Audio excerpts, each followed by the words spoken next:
I'm John Stokes. I'm 25 years old. I consider myself a jack of all trades. I know a little about a lot, but not a lot about a little. My yard's flat full of boats, four-wheelers, trucks. I had to get rid of a lot of stuff because my wife is fed up with all the projects that I've had. My name is Dwayne Bennett. My father got me into blacksmithing. He's been given a time limit. He has a heart issue, and he just wanted to make a knife. So I said, well, let's make a knife.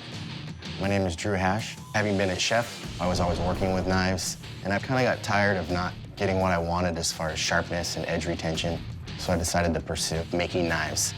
My name is Quentin Horton. I've been bladesmithing for almost 20 years. I'm prepared for this competition because there's not a whole lot they could throw at me that I haven't done at least once. I could forge literally with my eyes closed.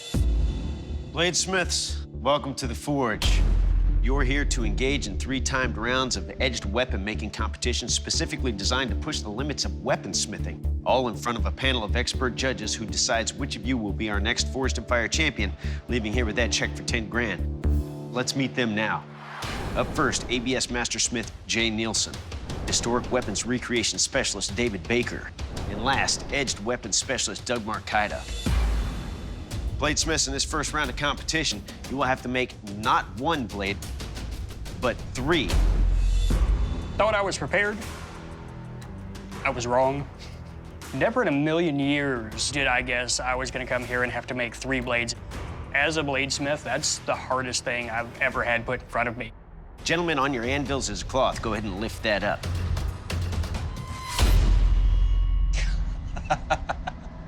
Those are everyday, run-of-the-mill railroad spikes.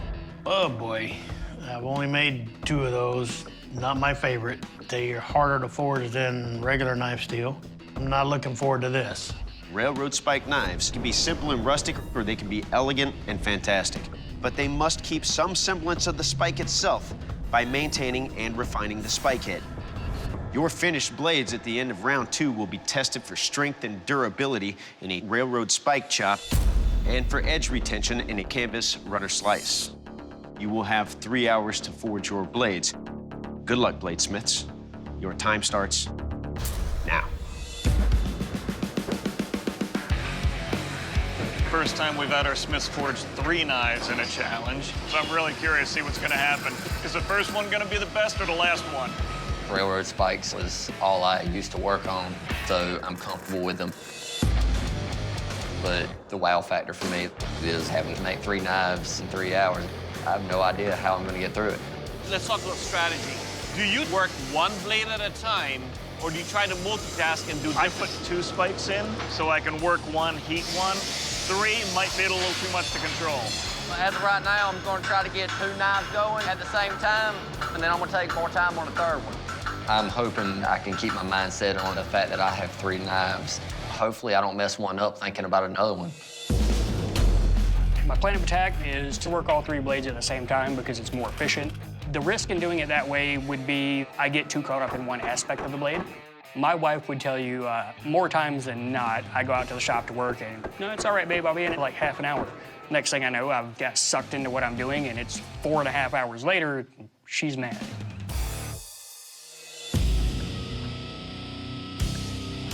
There are any number of things that can go wrong just making 1 railroad spike knife. Now add 2 more knives and a time challenge, it ups the stakes. It's going to be tough working the logistics. Do I try and run all 3 at the same time? Do I do 1 at a time? I'm going to make 3 different knives because it showcases what my abilities are. It's a challenge for me to do 3 different things that will serve the same purpose but have totally different looks. I like the idea of seeing some differences in all 3 blades. Yeah, well, and different styles all the way around. I'm trying to get ahead of the game as fast as possible, so I'm going full bore, all 3 in the fire at the same time. I figure I can slow down later, but I certainly don't want to be behind. You know, Drew used to be a chef. Do you think that that helps him in this competition? The stress management might help him a lot. And honestly, forging knives is following a recipe, so... Having the best ingredients mixed with years of experience and knowledge is what's going to get you a superior product. Are we expecting to see tangs or handles at the end of this round? I'm expecting to see integral handles. My plan is to make an integrated handle on all 3 of my knives. I figured if I can do a simple twist handle, I can have more time on the actual profile of the blade. Look at this, John's putting some twists in his blade, which is a common trait for a railroad spike knife. One of the standard mistakes is before you twist the handle, draw it out a little bit. Get another 1/2 inch, 3/4 of length. You see way too many guys who are just starting out with spikes, making these thin little needles. Typically, the spike has been twisted into a handle shape. The problem with that is it'll tear your hand to pieces. So I'm taking a different route. I'm curious here, Quentin is just flattening that spike out head and everything. So I think he's actually planning on putting scales or something on him. I want to take this material, convert it into a usable stock, and make something that I can actually put handles on. Oh, God. Quentin has cut the pommel head off. We didn't tell them to make signature blades in their signature style. We told them to make railroad spike knives. A railroad spike knife resembles a railroad spike. If you can't look at it and say, hey, that was a spike. Defeats the purpose. 90 minutes has elapsed. That is half the time in this first round of competition. So there's the railroad spike shape that Dwayne's working on. For the blade shapes, I'm gonna be basically doing them on the fly. When I draw it out and see what it looks like, that's just what it's gonna be. I'm not quite sure where that one's going. Dwayne kind of has a long, I don't know, parallel edge thing with a big hook at the back of it. I'd like to see him get more shape into that blade. Most people look at me and I don't smile a whole lot. So they're like, he just looks kind of grumpy all the time. But I'm happy, I'm easygoing, I'm smiling on the inside. It's just me. I am loving Drew's design because he's left the semblance of what a railroad spike was. I want to keep it recognizable as a railroad spike without having a big nasty butt on the end of the knife. So I'm gonna make, it's almost like an eagle claw or something. It wraps around the outside of your hand. It's may not be super functional. Feels good in the hand though. My next step is to start refining that profile. Oh, hey, look at that. Look at that. Quentin has just turned one of our grinders 90 degrees onto its side. These grinders have always had this capability. It's the first time we've seen anybody utilize it. The benefit of using that grinder in a horizontal position, the convex edge of that wheel is less surface area, so it's removing material much, much faster that way. There are only 45 minutes remaining in this first round of competition.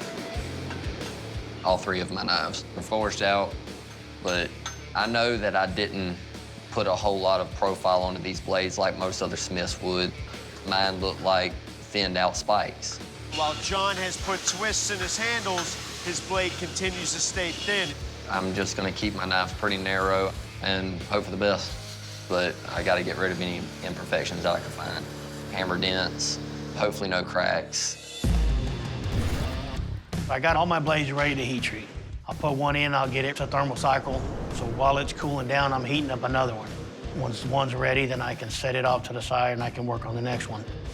When we go to strength tests, we have a lot of broken blades because guys don't thermocycle. So this is nice to see. Railroad spikes are a softer steel because they're not made to get hard. They're made to take the stresses of the railroad. So they're not particularly good knife steel. Great letter opener steel. One of the blades has been quenched. Woohoo! Only 11 more to go. Oh, that one good. Well, there we go. That's 2 for Dwayne. It feels great to have this much time on the clock and have almost all my blades heat treated. You're all quenched? I got 2 of them done. Straight? Yeah. Hard, too. Working next to Dwayne was a lot like the days when I was working in a restaurant next to a cook who I meshed with really well. Just having another person next to you who you are comfortable with is a big deal. I need to do some grinding before I quench. Right. I'm gonna clean up the profile of the blades. I got a little bit of warpage, some thick areas. I'm gonna clean all of that up. I really am surprised at how thick Drew's blades look from here. That's good. He can grind them down, get all the scale off he wants to, and make them really nice looking. Did Quentin just quench a blade? Yep, quench the first one. Quench the first blade, no problems, nice and straight. And there's two. It's 2 blades quenched for Quentin. The second blade, not so much. It's dead soft. Oh, crap. Did he go back into the fire? Did he put it I back think he in the went fire? back into the forge. He's not done yet. Quentin's got multiple blades in the fire at once. Oh, that worries me with heat treat. You don't want to be quenching one blade, worrying about if the other's overheating. If I have to waste time rehardening this blade, how long until I move on to the next blade if I don't get it hard? I'm pretty much going home. Second blade, it's nowhere close to hard. Did he go back into the fire? Did he put I it back think he in the went fire? back into the forge. He's not done yet. If I don't get it hard, I'm pretty much going home. And there's two. The blade did get significantly harder, but there wasn't a whole lot of time for the third quench, and, well, my brain just starts to panic a little bit. So it looks like John's got one of his blades quenched. First quench, everything's hard. Second blade going in. I definitely don't want anything to go wrong. It's the heart and soul of the blade. Hard as glass. Second quench works out great. I'm hard all the way through. One more to go, third time's the charm. I'm very surprised at how quickly Dwayne has churned out 3 blades. I didn't think that I would be this far along at this time. So I'm really excited that I have enough time to clean up and grind and get what I want. I like a clean blade. I'm not real fond of the rustic look. There we go. So Drew's got 1 blade quenched. I'm doing one at a time. The first one, I'm confident with everything. Drew's got to be feeling the pressure now because he knows he's got 2 more blades that need to be quenched, and he hasn't left a lot of room in his timeline to correct any deficiencies or errors that might occur. The second one didn't have any issues. 1 more blade, but I'm running out of time. I have to get this one perfect. 5, 4, 3, 2, 1. Bladesmiths, shut down your machines, drop your tools. This round is over. 4 contestants, 12 knives.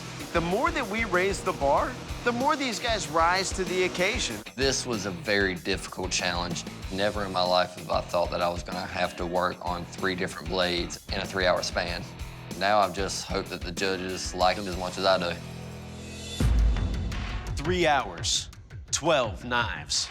We asked, you guys delivered. Now it's time for the judges to take a closer look at your work. John, you're up first. Please present your blades to the judges. It's got that classic traditional twist handles. A little of this hammer work is uneven. You can see on this blade how it's thinner here and fatter here. I'd love to see these blades get lined up with their handles. Right now, this is for butter, this is for jam. What I want with this set is to give it more character and have one for the vampire, for the zombie, and the mummy. I think Doug Marcaida just called your set of knives a tea set. Dwayne, you're up. Please present your blades to the judges. This is what I think of when I think of a classic railroad spike knife. Keep the head on there as a pommel and a grip, twist the handle, and draw your blade out. I would have liked a little more drop in the handle. This kind of kicks up in the back a little bit, but you did a really good job. I like the blade profile on this one. You still have a semblance of what it was with the spike head being on that end of the blade. So you go from a railroad spike knife, it's evolving to something that seems to have lost its identity. I'm all about evolution, as long as tradition's not forgotten. All right, Drew, you're up. Please present your blades to the judges. I like what you've got going here. That hook at that back is great. That's not going anywhere. And it keeps that railroad spike theme going through these knives. These are really beautifully done.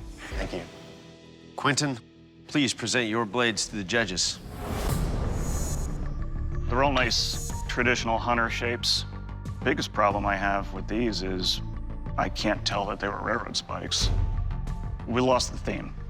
You took the heads off, so they look like blades that were forged out of a railroad spike. They don't look like railroad spike knives anymore. Bladesmiths, the judges and I need to go into deliberation. While we do that, I'm gonna ask you to please leave your blades here on the table and step off the forge floor.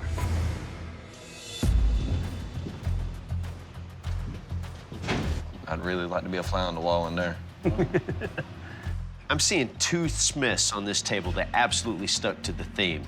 John and Drew, do you guys agree? However, two Smiths here went off the rails. I'm gonna start with Dwayne. Dwayne's got a whole transition going here. This is the classic railroad spike. This one, I mean, he's still got the head on there. I really like the blade. This piece I just don't really care for. I feel like my hand's gonna slip up on this edge, and this is more like a knife that was forged from a railroad spike, not a railroad spike knife. All right, let's move on to our last bladesmith. That's Quentin. I don't want to look. They're really functional hunter-type shapes. Put all that aside, I don't see a railroad spike anywhere. He cut the spike heads right off. Those spike heads are what's unique about this knife, and he doesn't have them on any of his 3 blades. I do not see even a basic railroad spike knife. So, all that stuff taken into consideration, Doug, have you made your final decision? Yes, I have. Dave? Yeah. Jay? Oh, yeah. All right, let's go tell our Smiths. Bladesmiths, the judges have completed their deliberation and they've made a final decision. The bladesmith leaving the forge is Quentin. Your blades did not make the cut. Quentin, you gave us 3 very well-made knives out of railroad spikes. But when you cut those spike heads off, you lost the very part that makes that a classic railroad spike knife. And that's why we're letting you go. That's fair. Quentin, please surrender your blades. Right now, I'm not feeling great. I'm as happy as I can be with the products that I put out in the time frame that I was given. But regardless of how well my knives look, they're not recognizable as spike knives. I gave it everything I could give it. Bladesmiths, congratulations. You made it into the second round of this competition. Now it's time to turn your blades into fully functional railroad spike knives by finishing off the handles. Your finished blades will be tested for strength and durability in a railroad spike chop and for edge retention in a canvas runner slice. Good luck, bladesmiths. Your 3-hour starts now. John has done traditional railroad spike knives. The handles are already done. Dwayne, 3 different blades, 3 different profiles. They require completely different techniques. Dwayne's just got to figure out what he's going to do, that third knife especially. Drew, Oh, he's set himself up for a lot of work. Now he's got to put handle scales on 3 knives and shape the handles so they're comfortable.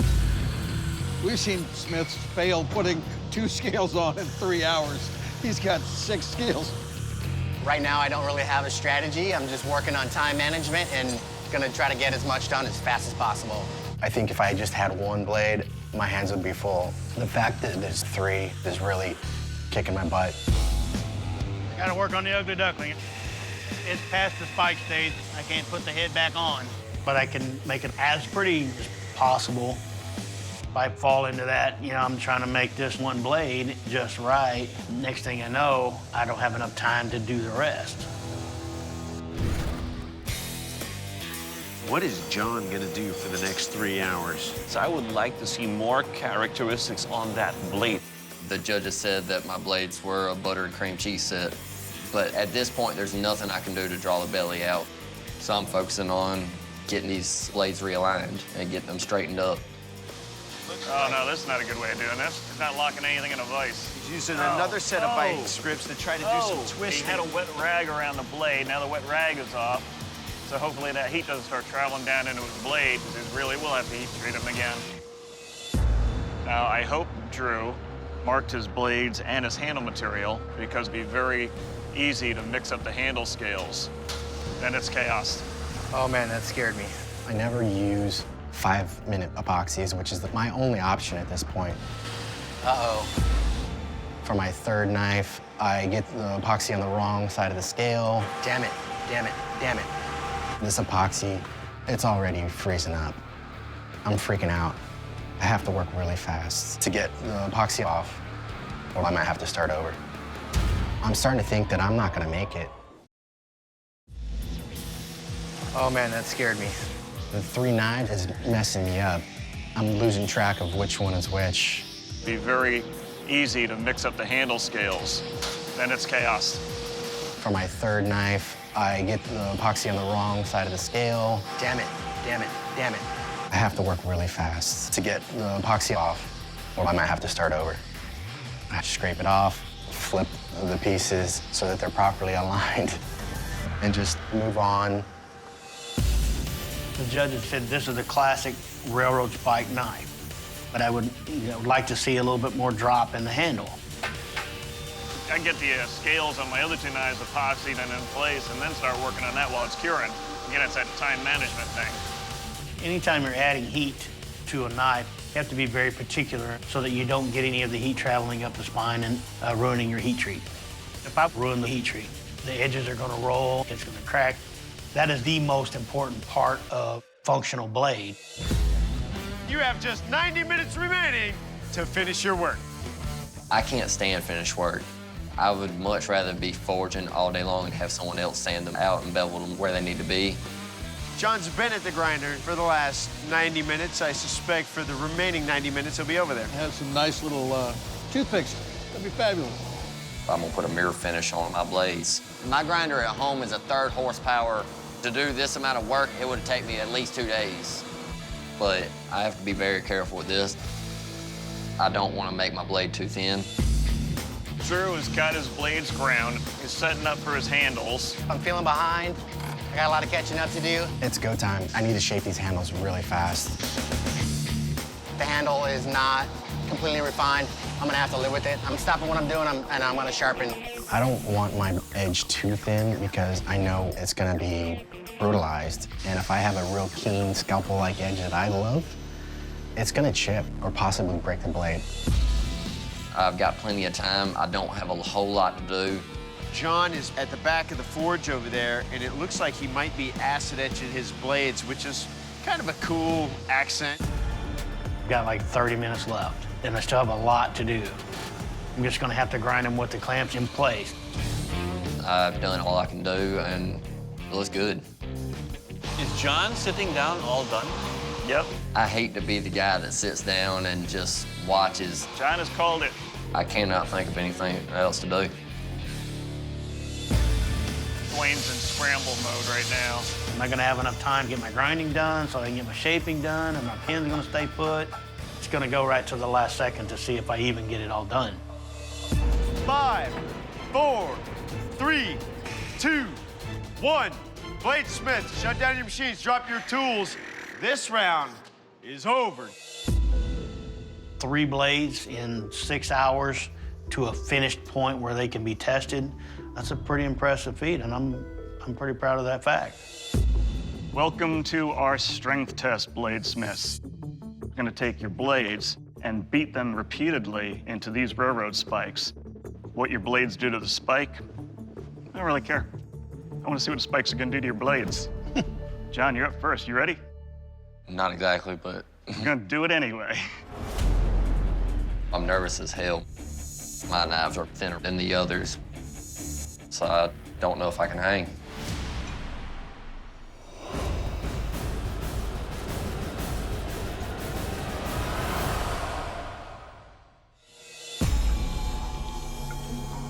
Hold up. Jake starts handing out my blades, and I realize that all 3 of them are testing them. Now I'm shook.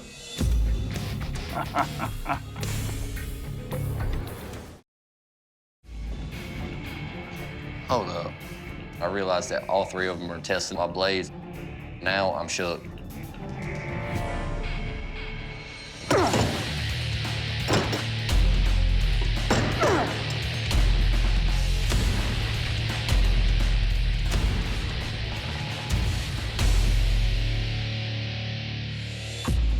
Holy crap. No kidding. Okay. Well, John, not bad.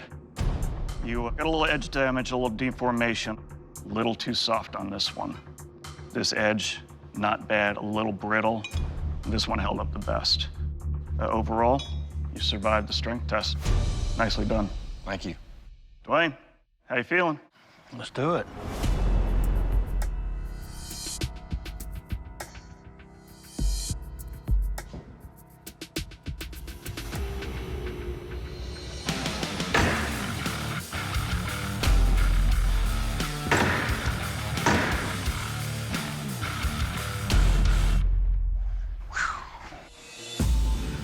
All right, guys. All right, Dwayne, we got a bit of a problem here. The edges on your blades aren't as hard as we hoped. We don't have chipping. The steel is actually compacted in on itself. Drew, you're up. How you feel?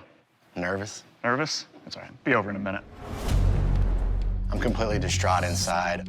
I'm trying to calm myself down, doing some deep breathing, and I'm just stressed out like crazy.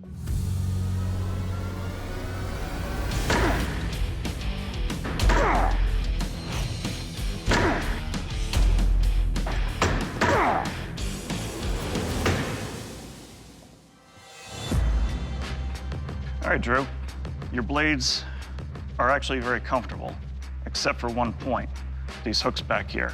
There's sharp corners on there, and it actually bit into Dave's hand here. The edges took some damage. For the most part, your blades held up well, so good job. Thank you.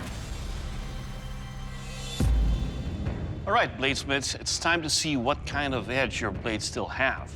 A sharp edge should cut easily. A rolled edge, it might snag or worse, do nothing at all. John, you up first. You ready for this? I'm ready as I can be. Got it?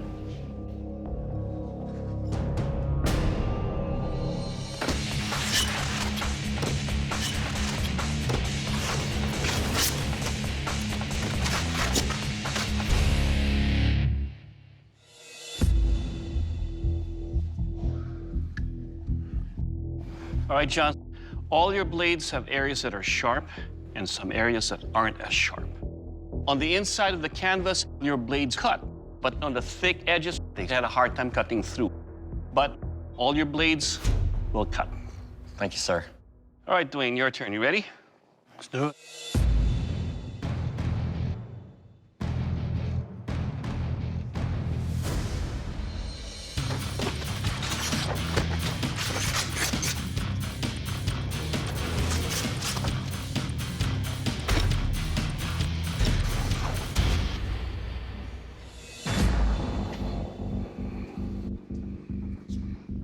All right, Dwayne, overall, there's a lot of damage in all the edges, and it shows. Your blades pretty much hang up and rip into the canvas. They didn't cut. Overall, your blades will rip. All right, Drew, your turn. You ready? Yes, sir.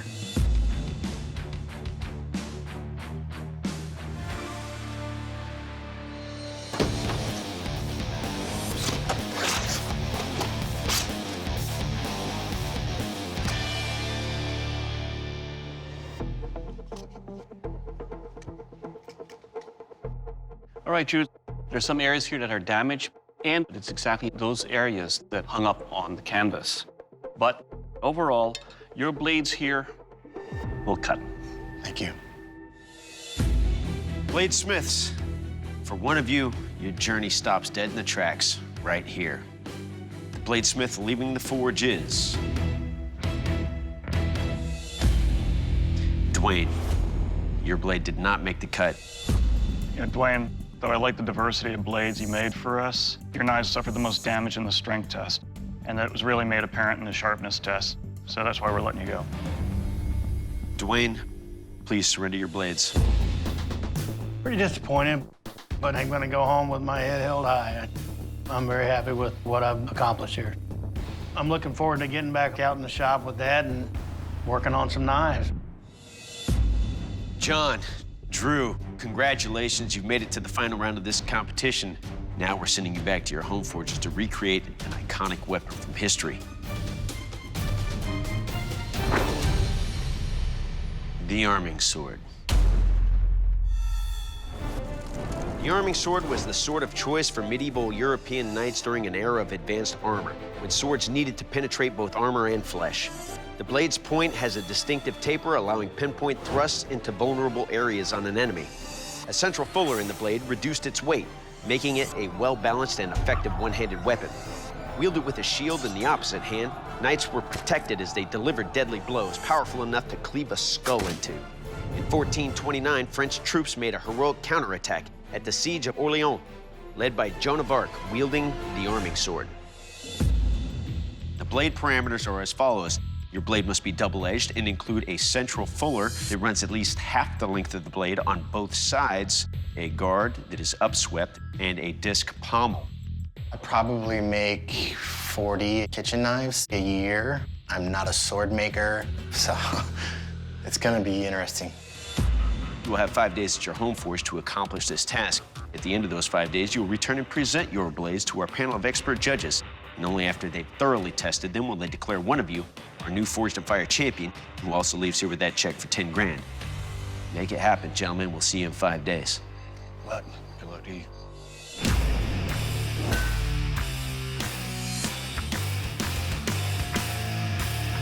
Day one of forging in my home shop, and I'm basically making something completely outside of my wheelhouse. I got a lot of movement still to do, but I'm confident. Hopefully by the end of today, I'll have the general shape, ideally all the forging done, so that tomorrow I can begin my normalizing and heat treat. Luckily, I have this press. I'd probably cry if I had to do it by hand. Back in my home shop, I'm a lot less anxious, but I have a lot less tools here than I did in the first couple rounds. But I can be a lot more careful and methodical with my hammer and my anvil. I've never made a blade this big before, so it's gonna definitely put a strain on what I can and can't do.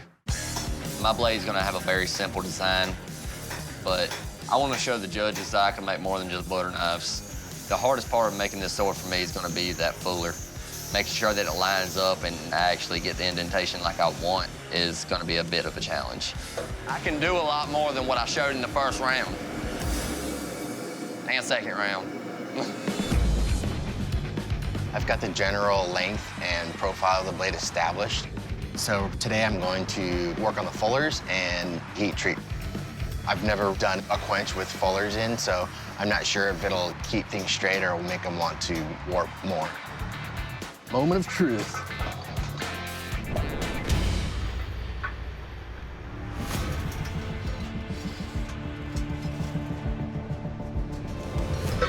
We're good. It's perfectly straight. Yesterday I got my blade profile forged out and I got my fullers somewhat defined. Today I have to get my grinding and my heat treat done. Never heat treated anything this big. This is gonna be a bit of a challenge. I really need my heat treat to go right. Unlike the other days, I just don't have time to fall back on to make another blade. I need it to work exactly the way it's supposed to. If I get a warp or a crack in my blade and my quench, I might not be able to turn in a finished blade.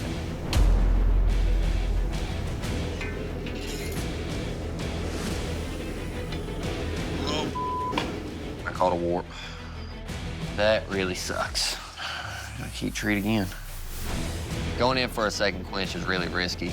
I'm putting a lot of stress on a blade that's already been through a lot of stress. Things can go bad pretty quick, but I really need a straight blade. Pulling out the second quench is like I'm watching a repeat of the first one. It's got a warp, and I put a lot of pressure on this blade trying to get it straight again. That's 2 quenches in a row that I can't get a straight blade. I don't know what it is. I'm gonna have to heat treat this damn thing again. That's 2 quenches in a row that I can't get a straight blade. I don't know what it is. I'm gonna have to heat treat this damn thing again. I don't want to stress the blade any more than I have already. And I got enough meat to where I can just grind it straight. For my final day, I need to get everything slapped together. I have my guard completed. I have my wire-wrapped handle done. My chef knives, I like to make each one different, much like I'm cooking a meal. It's like no two are the same. So I'm gonna try to put some of my personal touches on this. I got my guard fit on. I got my handle going on next. I'm gonna epoxy it. I was going to peen the pommel head over to secure the whole sword. And I go to light my torch and something's wrong with it. I already had a plan B in my head, now it's to weld it. I think it's gonna be just as strong as peening over the pommel. It works out fine, no big deal. I think I stand a good chance of winning. It's been a really fun time. Might have caught the sword fever. I need to get my guard, handle, and pommel together. The toughest problem for me is getting all these pieces to line up and fit together like it's supposed to. I'm gonna peen my pommel onto the tank, and just for a little extra support, I'm gonna tack weld the end of the pommel into the tank. It's definitely not coming apart. It's not gonna look like a pristine weapon. It's gonna look like an old iron sword, but I made it, and I'm really proud of myself. I'm done. Fun build, but I'm glad it's over with.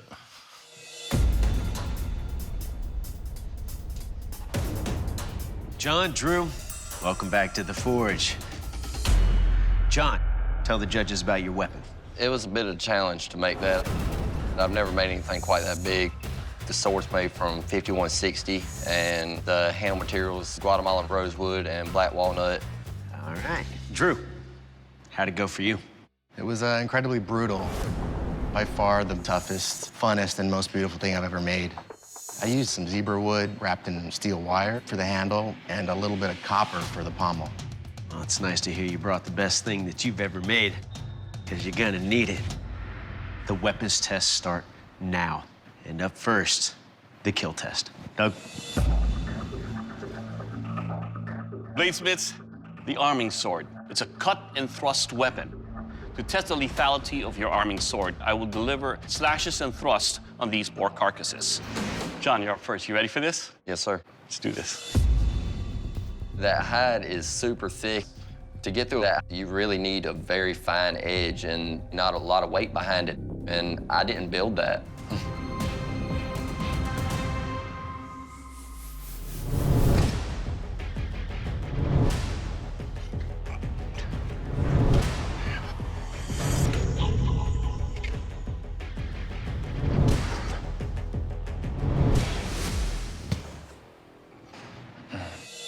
All right, John, let's talk about your arming sword here.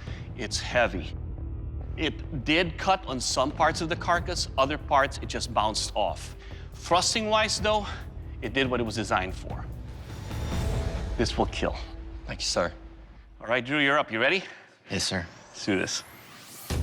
When I saw John's blade hit the carcass the first few times, it didn't really cut so great. So I'm worried about my sharpness on my blade.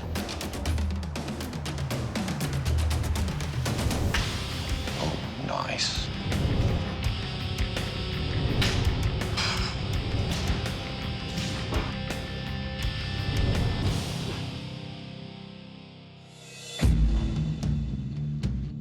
All right, Drew, this is a very sharp blade, a great thrusting blade, and I like how you put a counterbalance right here because all the weight is nicely distributed so where I can thrust and slash. Your blade, sir, will kill. Thank you. Good job. Thank you. Bladesmiths, welcome to our strength test. One of my favorites, the ice block chop. And we supersized it. What I'm gonna do is take each of your swords, I'm gonna beat them repeatedly and viciously into this big chunk of ice. It's gonna test the overall construction of your sword as well as its edge holding ability. Now, what your swords do to the ice is secondary compared to what the ice does to your swords. And John, you're up first. How you feeling, buddy? Nervous. Well, we're gonna do it anyway, so. Yeah.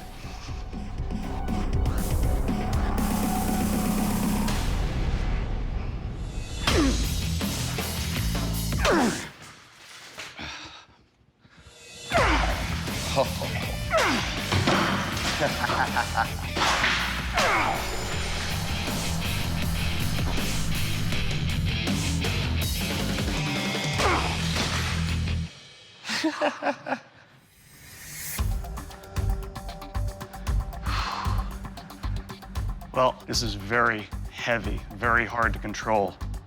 Also, Aside from having gaps in your shoulders here, you've got a pretty good bend in the blade. And that was there before I started. Not a lot of edge left, but you survived. Drew, how you feeling? I'm ready. Good, so am I. Jay's tough on blades. Ice is tough on blades. It doesn't matter who's swinging on it. And I'm just praying at this point that nothing fails. Drew, how you feeling? I'm ready. Good, so am I.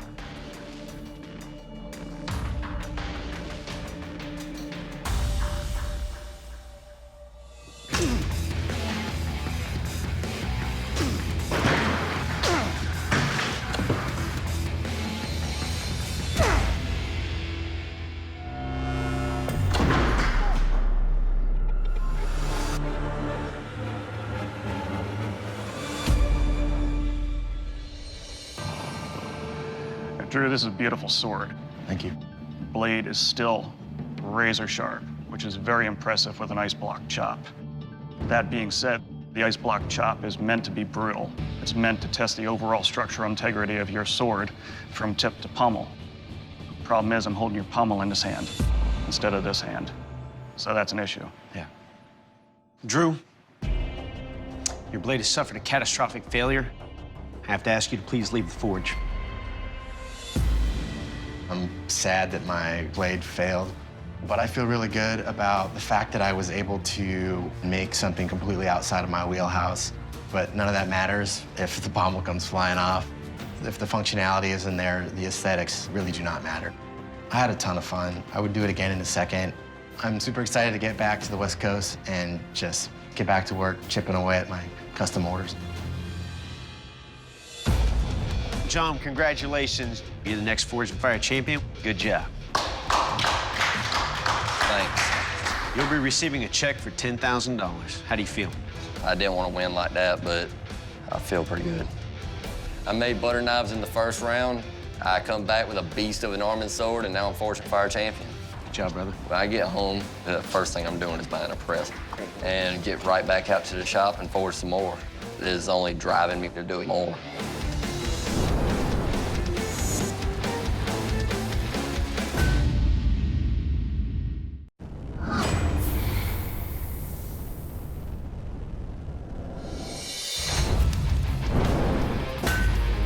Here in the Forge, America's best bladesmiths have faced the ultimate challenges to create some of history's deadliest weapons.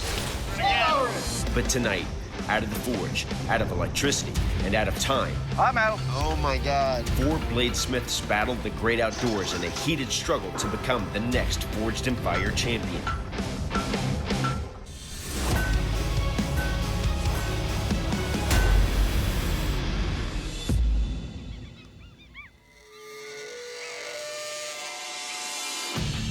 My name is Gordon Knupp.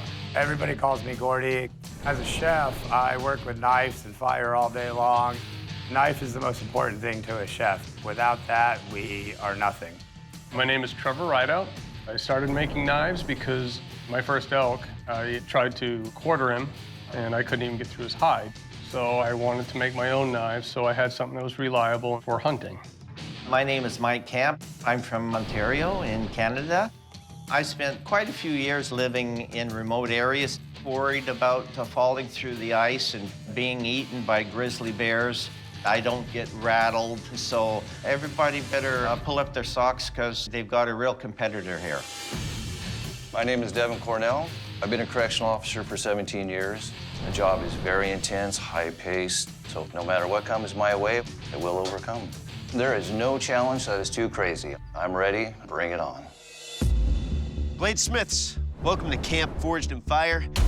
It's not like any camp you've ever been to before, and it's certainly a little different than the forge you were expecting. Today, you're going to engage in 3 timed rounds of edged weapon-making competitions specifically designed to push every aspect of bladesmithing in front of a panel of expert judges who ultimately decides which of you is our next Forged and Fire champion, and we'll be leaving here with a check for 10 grand. So let's meet them now. ABS Mastersmith Jay Nielsen, Historic Weapons Recreation Specialist David Baker, Edged Weapons Specialist Doug Marcaida. We love the great outdoors, and getting outside is a real treat for us. For you, however, it presents a unique set of challenges. Because you don't have the darkness of a forge, it'll be harder to judge the temperature of your steel. And just to make things a little bit more difficult, you'll be using these. Coal forges. Coal forge. I've used a coal forge before, but not a hand crank one. It's going to be a challenge. Looking around this camp, there's a lot of steel. Some of it's hardenable, some of it's not. What you'll need to do is collect at least 2 different types of steel to create a signature Sanmai blade by sandwiching saw steel around a hardenable steel core and edge. There's no usable steel in a campsite that I can think of off the top of my head. And Sanmai in a coal forge in 3 hours, I'm panicking. Keep in mind that in the second round, you'll be attaching handles to those blades to turn them into fully functional weapons that will be tested for strength and durability in an antler chop, it's brutal, and for edge retention in a ham slice. You will have 3 hours in which to forge your blades. Good luck, bladesmiths. Your 3 hour starts now. Forge welding into coal forge outside with mystery metal. This is a tough challenge. Yeah. Very absolutely. All of these guys right to getting the coal started, even before they harvest their steel. Is that a good call? That's a great call. You can't do anything until you got fire. It's not a competition of forging, it's a competition of turning that blower. Yeah. Sanmai literally means 3 layers. Is it okay to have hardenable steel as the outside layer? It's still considered a Sanmai, but commonly it's a low-carbon steel on the outside, and then the hard core, the hardenable high steel core in center. I'm happy with the state of my coal fire, and I'm looking around. I see the fire ring is right behind me. It looks promising. It's a very large piece of steel. I grab pieces of rebar from the barbecue barrel. I take a slice from the fire ring steel. I sandwich the fire ring steel between the 4 bars of rebar from my Sanmai. It should be good. This guy's a genius. Yeah. Sanmai straight up. I'm gonna try to do a traditional heavy-bladed meat cleaver. Coal forge, you got to keep cranking it so you don't have much time to run around and look for stuff. You got to get back there and make sure your fire's still going.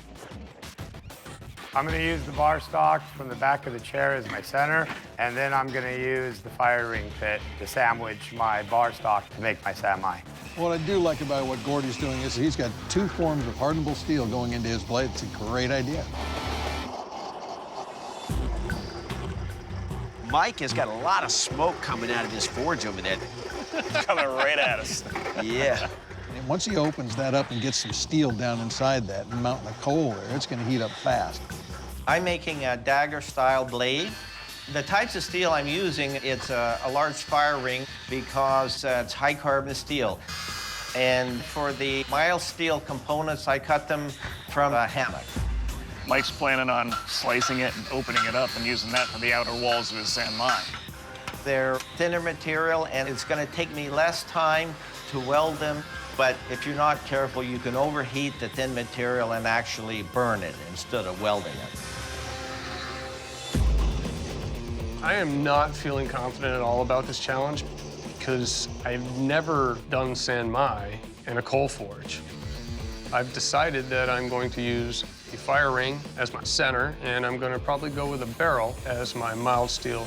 Is the barrel steel a solid selection for this Sanmai construction? I don't know, between that and the fire ring, you're going to get the thickness you're going to want for the blade to get enough geometry in it. There's a lot of risk to using the thinner stock. It's going to be easier to burn up in a coal forge. And we're out in sunlight. You can't see the color that well, so you're guessing. Man, it is really hard for these guys to gauge their temperatures in just natural light like this. Yeah, that's one of the really tough things. And once you get your steel in there, you can't see it, overheat it. It happens very quickly. And the other disadvantage is the small work area. Yeah, we're asking for a pretty good-sized blade. You got to get that heated up evenly to get the forge weld to set.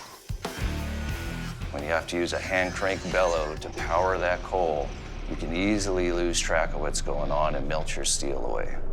So not only am I using the flux to keep my billet clean, I'm also using it as a great indicator of temperature. When the flux melts, your temperature is correct.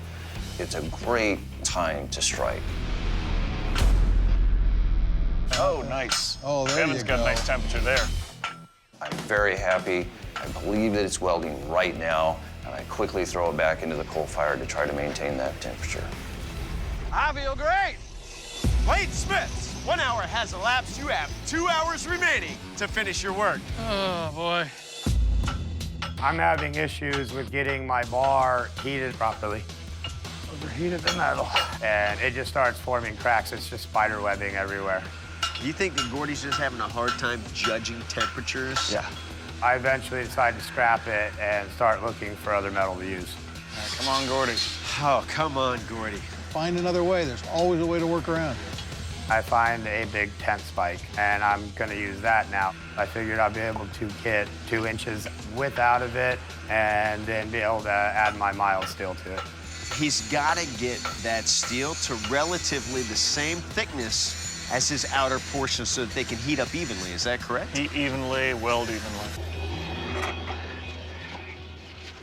What the hell is going on with my fire? With the coal forge, it's got a small center hot spot, and I'm trying to push my blade to that hot spot, and then I don't want to burn my knife up because it's not that thick. God dang, I don't think it's hot enough. So Trevor, trying to set some welds over here. He's got very wide, very flat pieces of steel. No way that forged. So that's a large section to have to weld all at one time. And when you talk about square inches of welding area, the less is better. Yeah. I'm trying to get this thing forge welded, and it's opening up on me, and I'm panicking. Damn it.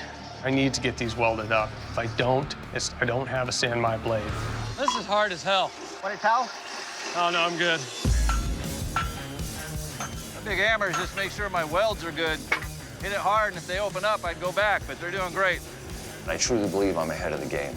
If I can maintain exactly what I'm doing now, I'm gonna be good. I'm gonna use this time, hopefully wisely, to draw my blade out to meet the parameters, harden it, and give it to the judges. Oh my gosh, there you go. That's just pulling right apart. Hopefully he's not gonna be burning it. Doing all right? I'm not having any luck at all. It's hard to manage the heat, manage the flux, manage the piece all at the same time. This is my second attempt at getting, my steel drawn out. My fire's hot, but I'm not being able to see how hot my steel is.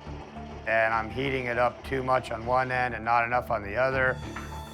That's not gonna work. No. Gordy is gonna have to start swinging that hammer. He can't tippy-tap that thing into a weld. Once you're up to heat, you really need to push that metal together. I don't know what I'm gonna do. My welds are just not sticking. I'm racking my brain on what I'm gonna do. There you go, man. Everything's splitting, opening up. This has got to be really frustrating for Gordy. He's got no welds at this point. Tough challenge. The best I can do. You got one? It's better than where it was. Got you started now. It's got a lot of steel, though. I've got that first weld now, and we just have to slowly work along the blade, and we're in the running. Woo. And I'm getting tired. I normally like being outdoors. I like going camping. After this, I may never camp again. If you're happening, it's happening. As I'm working on this blade, I'm beginning to see it's a little bit light duty for the test. But you got to remember, you're not totally in control of what's going on here. This is not a science, it's an art. So sometimes you just have to go with what's happening, and this is what's happening. 80% of it is done, so we're looking good. If the welds are good, even a light blade, it should survive the Antler chop. Bladesmiths, 45 minutes. You have only 45 minutes remaining to finish your work. Devin's doing an amazing job. That looks like a good weld to me, Jay. It does. I'm happy with my weld, but I look at the sides and I can see that the rebar is separated a little bit, but to me it looks like the Grand Canyon. Not gonna break. Ugly, but it's gonna do the job. And here comes Gordy's hammer. You got it, buddy. This is working when it's hot, but you see, it's only the outside that's hot. The inside core is not glowing red at all. Not gonna weld that way. I'm hammering and hammering. My welds are just not sticking. Is that a heat problem, Jake? Overheating and having dirty steel, where it's just not gonna stick together. I'm having issues with the heating. It's just problem after problem. I gotta figure out something because I'm wasting a lot of time here just pounding away on this. I ain't going nowhere with this. I'm gonna have to start over. Oh, no. I'm hammering and hammering. My welds are just not sticking. I ain't going nowhere with this. I'm gonna have to start over. Oh, no. Gordy's starting over again. Oh, my God. But what Gordy needs to do is get flat, even pieces. Then it'll take easier. I run over, I get more of the fire ring pit. I realize that I've only got one type of steel. So then I resorted back to another tent stake. I'm trying. When Trevor hits that metal, listen to it. It sounds like clack, clack, clack, as opposed to ding, ding, ding. It's not Forge World. If I have a bad weld on this knife, basically when he goes to chop into this antler, those sides are gonna pop off and it's gonna be a failure. My best bet is definitely going to be an edge quench. That way I have a limited risk of my Sanmai blowing open and I still get a hard edge.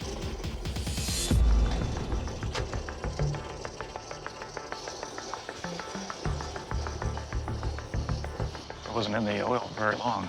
Really? You still alive? Yeah, I got a straight blade. All right. But it's a soft edge, so I have to quench this thing again. Bladesmiths, 5 minutes. 5 minutes remaining. Get that ready for the heat treat. It's coming up. Oh, Devin is really getting his fire cranked up. Now, he's forged that blade to shape. He's got a thinner edge than spine. Could he burn this steel up? Oh, yeah. Here we go. Devin didn't even look at the temperature. I think he was trying. It looked red in the core of the blade. Yeah, I wasn't sure if it was all the way through, though. Mike also quenched right next to Devin. Well, we'll see. The blade came out straight, so it's good. I'm gonna go with it. But the devil is in the details, so I'm gonna clean up the blade as best I can.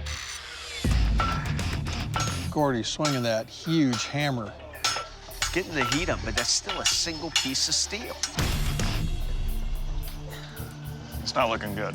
It's not looking good.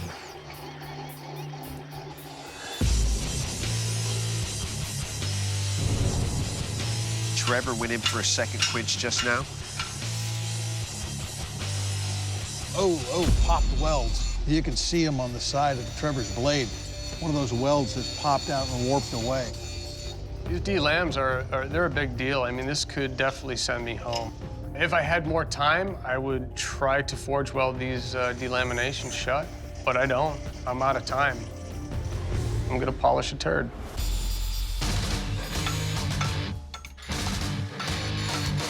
Ten, 9, 8, 7, 6, 5, 4, 3, 2, 1.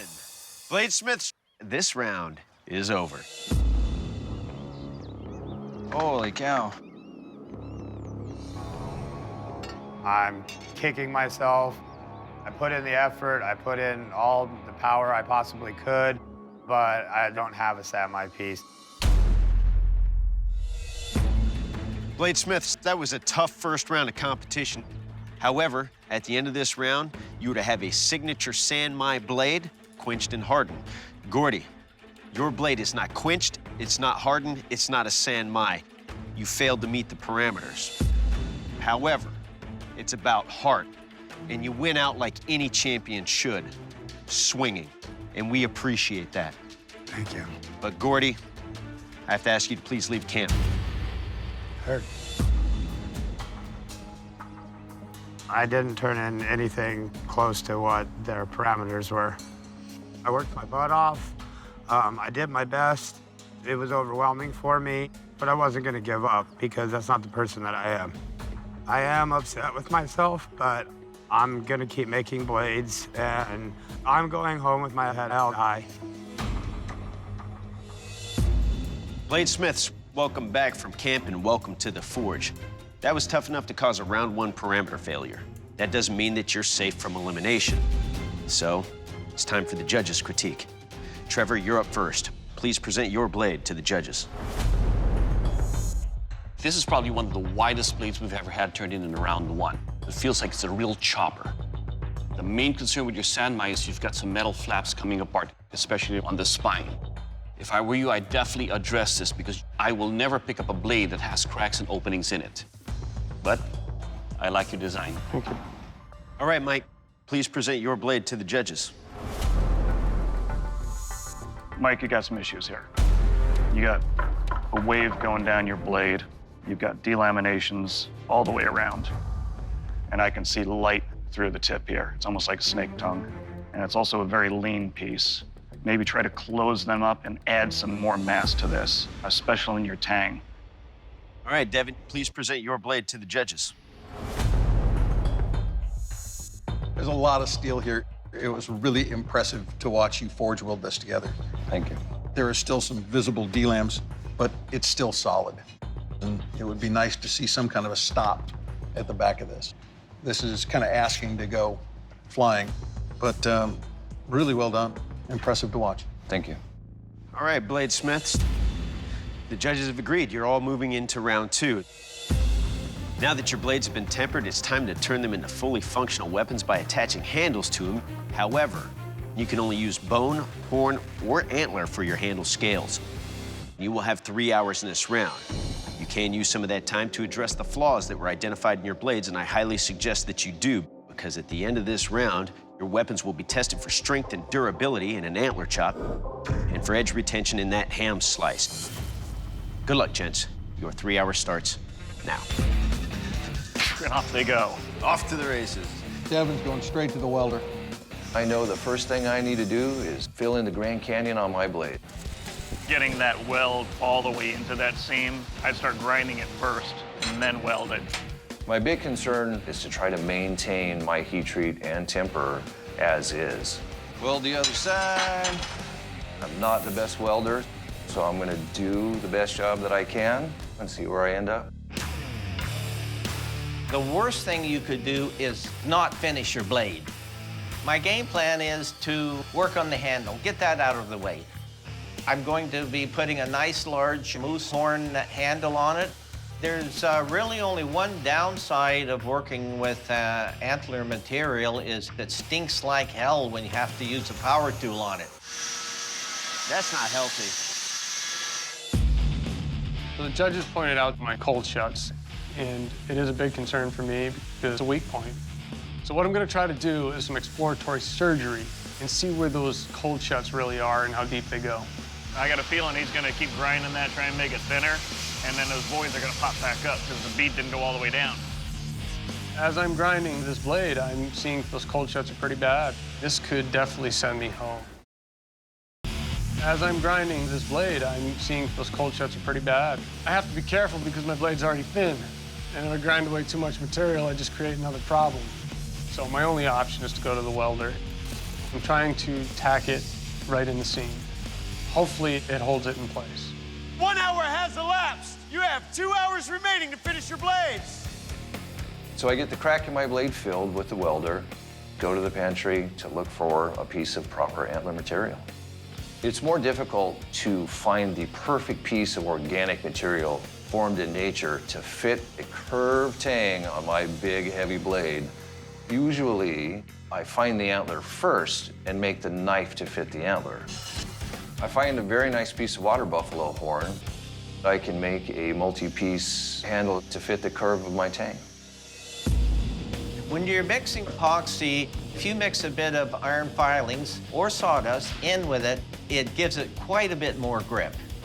Mike has a lot of issues to work on with his blade, and most of the things he could have done to fix it involve heat. And he's got his handle epoxied on already. If he puts a bunch of heat into that blade, he's going to lose the structural integrity of the epoxy that's holding that handle together. I've got the blade welded and kind of cleaned up a little bit, and it still looks like something out of a zombie movie. Next, I have to choose my handle material. I'm looking at the bones, the antlers, and the horns, and I see this one piece of antler. It's crooked, but it feels good. So I'm like, I think I can work with this. I can do something with this. Trevor knows the teeth are on the other side of that saw, right? He's going to be there a long time when he's on the wrong side of the bandsaw. Whoops. We're on the back side of this damn thing.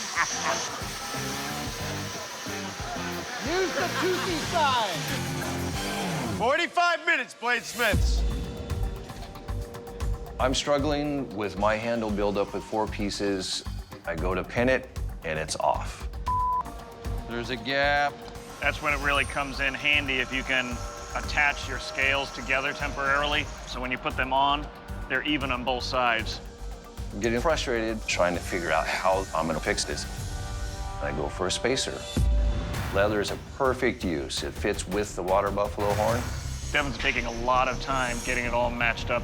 Gotta get those pieces all set up, pinned in evenly, and shape everything, and then put an edge on his knife as well.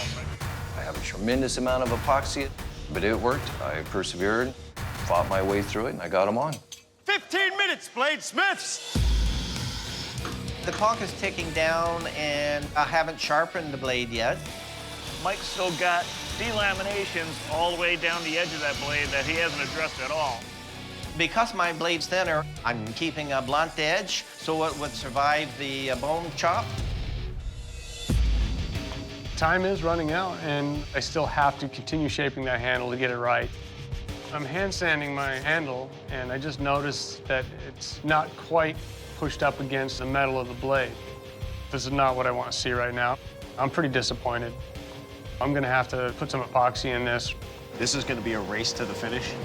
I guess we'll see if it actually is 5-minute epoxy. 5, 4, 3, 2, 1. Bladesmiths, drop your tools, shut down your machines. This second round of competition is over. Right now, I feel confident that my blade is going to destroy any antler that's in front of it and still be sharp enough to cut me a ham sandwich. Bladesmiths, welcome to our strength test. Now, keeping with our outdoor theme, we're gonna do the antler chop. It's one of our more aggressive tests. I'm gonna take each of your blades, I'm gonna repeatedly and brutally beat them into this antler. Now, what the blades do to the antler, I don't really care. I wanna see what the antler's gonna do to your blades. Devin, you're up first. You ready? I'm ready. Let's do it. I came here to test myself with an extreme challenge, and now it's up to the test to see if I met and exceeded those expectations.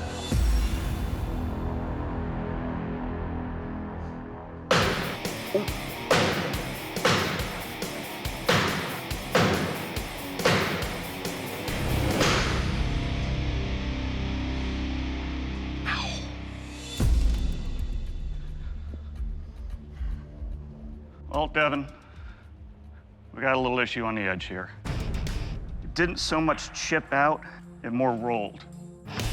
But it stayed straight, and those seams that you fixed stayed together. So good job there. Thank you. Mike, how you feeling? Good. Let's do this. Okay. I have my concerns about the testing.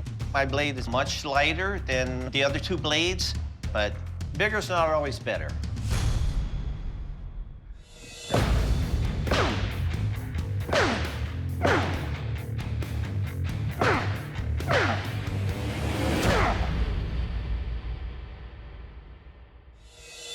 It stays together.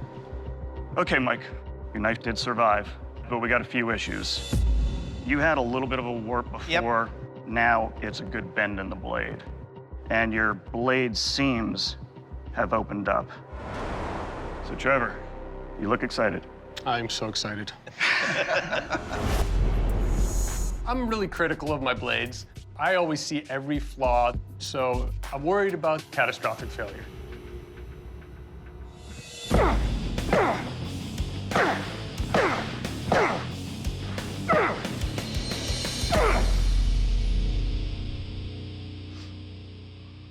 All right, Trevor, we've got an issue. You've got quite an extreme roll here. And you can see right in the middle here, in that roll, it started to split as well. You had an issue before with your Sanmai not being connected all the way. You can hear it. That's opened up more, and there's a spot down here too. Your handle is on the large side, but I like the way you contoured it. My hand just kind of locks into place, but the edge is definitely an issue. Now it's time for the sharpness test. Doug? Well, bladesmiths, this is the sharpness test, the ham slice. Now, unlike the strength test, this is all about what the edge of your blade will do to these ham. Devin, you're up first. You ready for this? I'm ready, sir. Let's do it.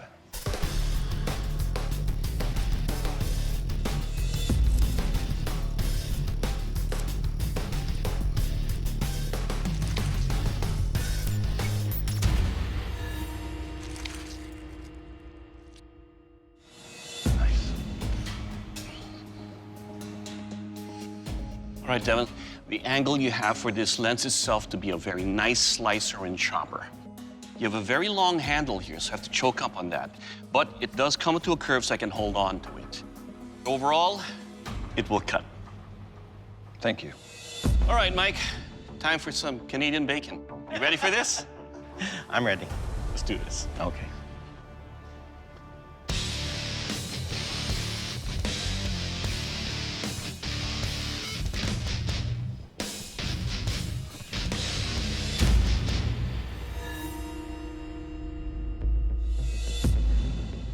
The ham looks pristine. You could sell that ham in the market tomorrow. It's very little damage, and I'm disappointed. All right, Mike, your blade does not seem to have an edge on it. The important thing about knives is knives were made to cut. Unfortunately, Mike, your blade did not cut. All right, Trevor, it's time. You ready for this? Yes, sir. Let's do this. The edge damage on my blade is pretty significant, so I'm worried my knife might not make the cut. All right, Trevor, it's time. You ready for this? Yes, sir. The edge damage on my blade is pretty significant, so I'm worried my knife might not make the cut.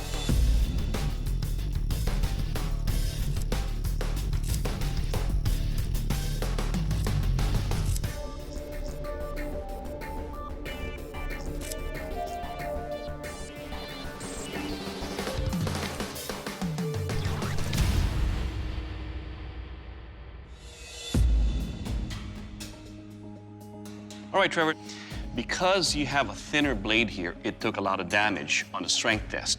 But these parts right here are razor sharp.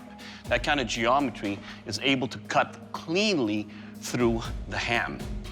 So let's turn this frown upside down, because your blade, sir, will cut. Thank you. Good job. Bladesmiths, the judges have given me their final decision. It's time for one of you to leave the forge. Mike, your blade didn't make the cut. Mike, first up, thank you for coming down and giving a great effort in what is one of our hardest challenges. Coal forge, Sanmai, in the sun. All of the blades took damage in the strength test, but your blade can't cut. And for that reason, we have to send you home. Mike, please surrender your blade. I got the boot. I concentrated on keeping a blunt edge so it would survive the bone chop, but I guess I kept it too blunt. I'm proud of the way I performed while I was here, so I'm going home without any regrets. Trevor, Devin, when you guys showed up here, we took you to the great outdoors and we had you forge Sanmai blades in a signature style using coal forges. Now we're sending you back to your home forges to recreate an iconic weapon from history. The Sawback hunting sword. Nice. Yes. The Sawback hunting sword was a trusty field sidearm for soldiers and bushmen alike dating back to the 17th century. A combination of handsaw with a lethal short sword, it featured a single or double row of crosscut teeth, leaving a refined blade suitable for chopped slashing. Hunters have used this dual-purpose tool as a secondary weapon on game. Its lethal edge is strong enough to deliver powerful killing blows to prey, and its sharp saw-edged teeth can cut deep into flesh and bone for quartering even the largest game into pieces. Originally around 25 inches in length, the weapon was gradually shortened to a 20-inch version that was wielded by both powers during World War I. Both of your blades must have a right side forward bent clamshell guard, rear quillion, and pommel. Additionally, you must include a functional sawback that runs 3/4 the length of your blade. This is amazing. It's a technically difficult challenge. This is exactly what I was hoping for, but this time I'm gonna be in the comfort of my own home forge. At the end of 5 days, you will return and present your functional hunting swords to our panel of expert judges. And only after they've brutally tested them will they declare one of you the Forge and Fire champion, who also leaves here with a check for $10,000. Good luck, bladesmiths. We'll see you in 5 days. Good luck. Good luck.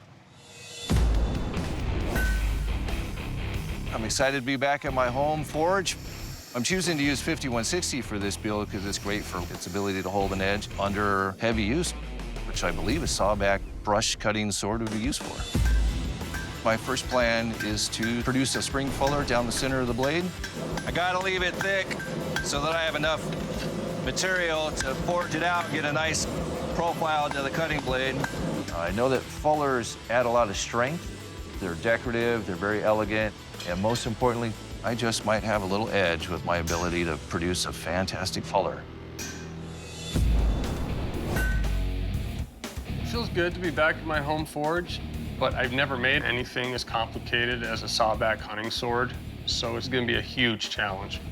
My plan is to build the blade out of a 3-steel Damascus. I'm just trying to set the welds right now, and then I'll start moving more material. This billet is heavy.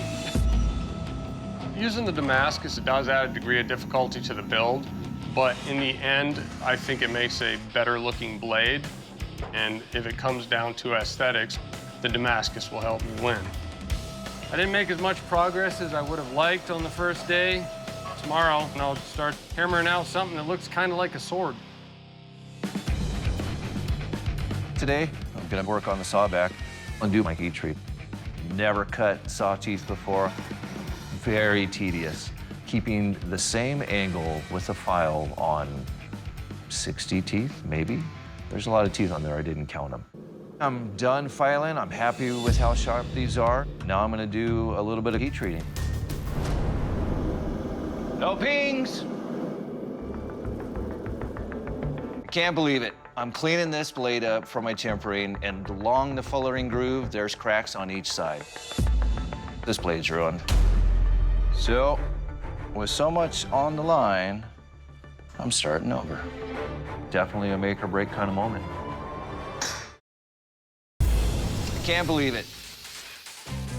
There are cracks that go along the fuller. All along that edge, probably from cold hammering. So, with so much on the line, I'm starting over. On my next one, no fuller. I'm pissed. I gotta get on the second blade right now. Can't afford any more mistakes. It's go time, I gotta get it done. Now that I'm done profiling my blade and getting the saw into the spine, I'm ready, but not ready, to quench this blade. I am nervous as heck. I'm gonna normalize the blade, reduce the stress in the steel, refine the grain, hopefully make it as straight as possible. Quenching my blade now, if it fails, I'm out. There's no way I'm gonna have time to make another blade. I don't hear any cracks, I didn't hear any pings. I'm not sure if it's hard yet, but it's at least in one piece. Oh yeah, that is a good sound. I'm happy now. It's all easy peasy lemon squeezy from here on out, I think. Hopefully I don't jinx myself. Yesterday was a total fiasco. I discovered cracks in my first blade, so I had to immediately forge out a new blade, which I did. First thing this morning, we did a heat treat, and it worked. So I'm getting ready to cast a bronze bow guard. My frame is set up. I got my bronze melting in my forge. Never anticipated having quite this many problems on this sawback sword. But we got a good pour. I got a blade over there. I have a guard that I like. I have my handle wood cut out. I have my thumb guard cut out. I got my rear quillion integrated into this D-guard. So actually, I'm sitting really, really well. Day 5, I'm mentally exhausted. So I get the handle and the guard fit to the tang, and it's pretty snug, but I screw the pommel on, and there's a gap. And I'm like, where the hell did that come from? It wasn't there a minute ago. I'm trying to add these brass spacers to help me get the spacing I need between my handle and guard and everything. What the frick happened? I'm trying to get it as good as I can get it. Holy This was a hell of a challenge. I really didn't think that I was gonna make it, but I got it finished in the last minutes. Yay.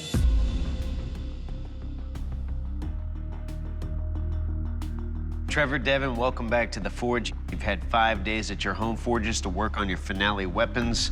Trevor, how did it go? It went pretty good. It was long days, a lot of hard work.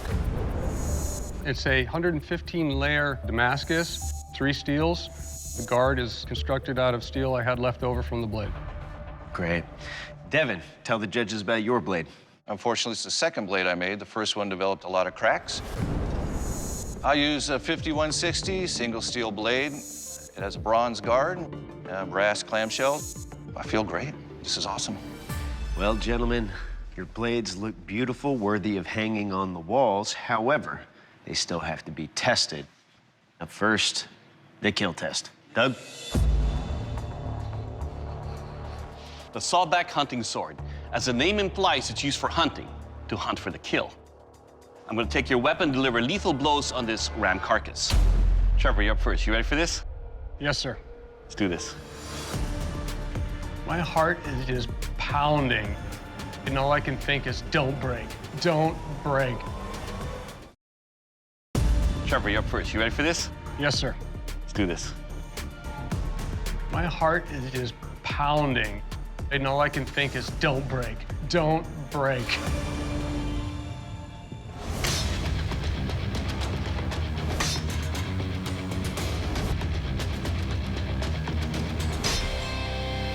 Yes. Good job, Brad. All right, Trevor. First up, the balance of this weapon is beautiful. It feels like it can move with it. It thrusts. It's sharp. On the first cut alone, it lacerated the carcass over there. The second one, the third one's pretty much just to finish it off. When I grab onto your handle, it feels comfortable. I can tell where the edge is. Now, there's one area right here where there's a little bit where the edge rolled because it would hit thick spine. But overall, your weapon, sir, will kill. Thank you. All right, Devin, it's your turn. You ready? I'm ready. Let's do this. Good luck. Oh, boy. I feel great. I feel really excited. I'm hoping that I can at least one-up him and get it in 3 strikes.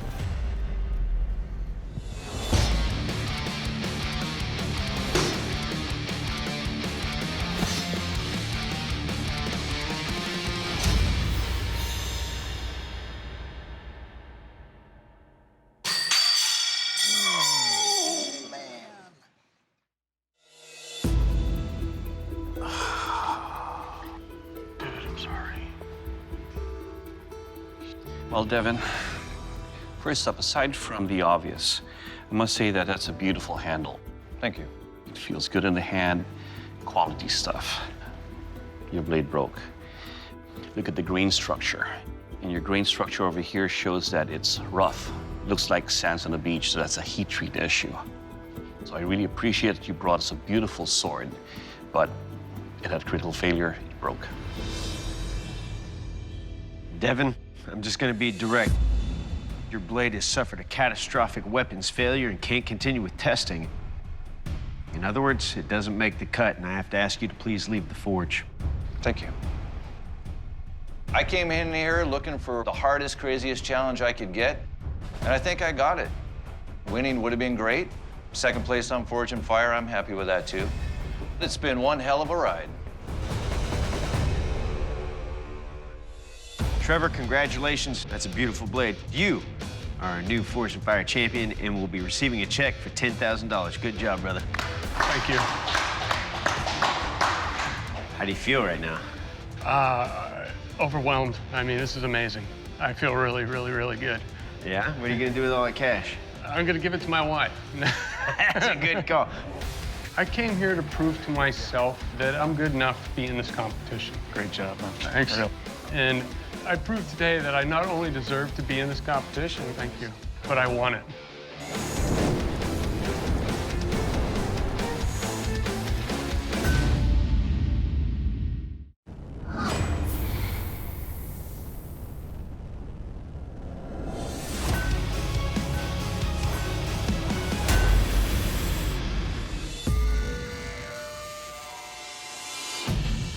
I'm Rob Singleton. I was a firefighter for 25 years. I had to retire because they found out I had leukemia. Lost probably 100 pounds and was very weak. I started back with my knife making because I loved it so much. It really helped me get my strength back and do what I enjoy. My name is Jason Fry. I'm from Lubbock, Texas. I started making knives because I was skinning too many raccoons and I needed more sharp stuff. And so I thought, well, heck, I'll just make one. I've run trap lines. I've done competitive fishing. Don't want to say I picked up roadkill, but $5 bill is $5 bill, man. I'm Michael Curley. I'm from Illinois. I am very competitive. I have a friend at home that me and him go head-to-head all the time on the spiciest food we can find. I've won almost every time. My friends at home call me Spicy Mike. My name is Ryan Brewer. I'm 20 years old. If you look at the competitors, we got Anvil 1, beard. Anvil 2, beard. Anvil 3, really big beard. And then there's me at Anvil 4. Sometimes I wish I had a beard, but I think in this competition it's just more likely that it would catch on fire, so I think I'm good where I am.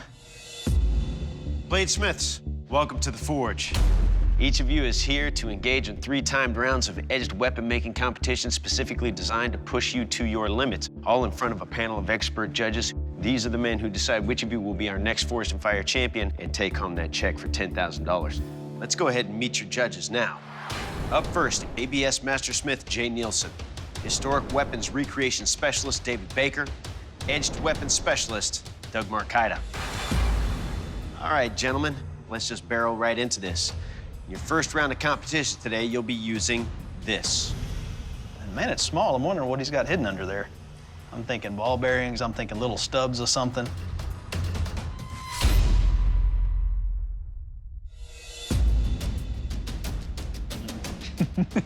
How do I make a knife out of nothing? This is a staple here in our forge, the whiskey barrel. In the first round of competition, we're going from barrels to blades. You'll be harvesting the steel that you need from this barrel in order to forge signature blades. All that stuff's curved. How am I gonna make a straight knife out of all this curved metal? Keep in mind that in the second round, you'll be attaching handles to those blades to turn them into fully functional weapons that will be tested for strength and durability in a whiskey barrel ring chop and for edge retention in a good old-fashioned apple slice. You will have 10 minutes to work on your designs. You will have 3 hours to forge your blades. Good luck, bladesmiths. Your 10-minute design window starts now. Well, let's talk a little bit about the steel on this barrel. Obviously, the bands are what these guys are going to be going for. It's pretty thin stuff. Well, that's part of the trick to this. It's a thinner stock. They can stack it up and forge into a solid chunk. I'm shooting for a more recurved fighter style knife because I think it'll stand up pretty well against the barrel chop. It has a lot of forward balance to it, but it's not an overly heavy blade. The blade I'm designing, I would classify it more as a camp knife.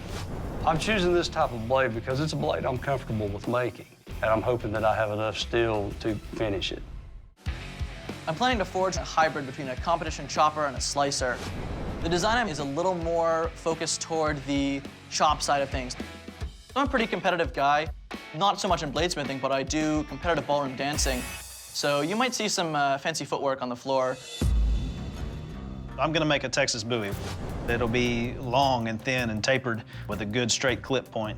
I want to build a buoy that nobody will mess with, because you don't mess with Texas.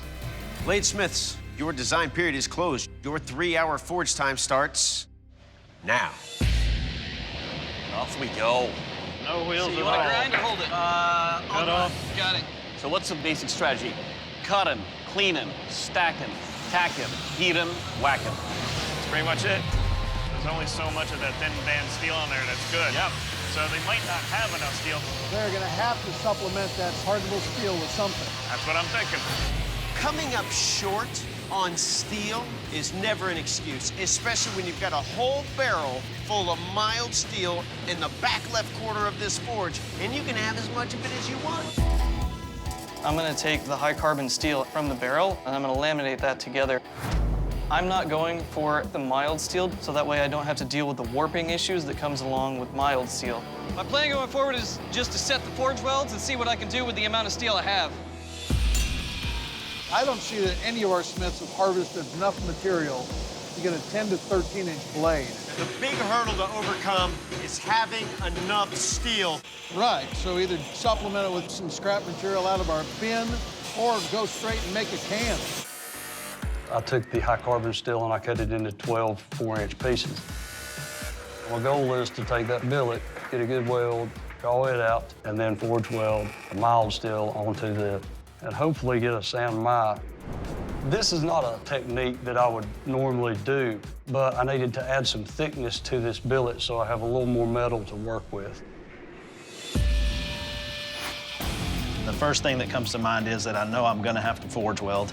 Forge welding is not something that I have a bunch of experience in. Jason and Rob look like they're going for that mild steel Sanmai technique. I think it'd be a great technique, because then you have that cushion on the sides of your blades, actually like a shock absorber.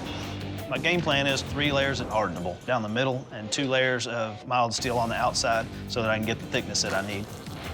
My plan doesn't have very many layers because that gives me fewer opportunities to screw up the forge weld. Game plan right now is to laminate together all the different layers of steel that we have, compressing it all into one piece, and I'm gonna forge out of that piece. With the amount of metal available to me, I'm just wondering in the back of my mind, is this really gonna be enough steel to achieve the knife I want to achieve? I think these guys are gonna find out that they don't have enough steel.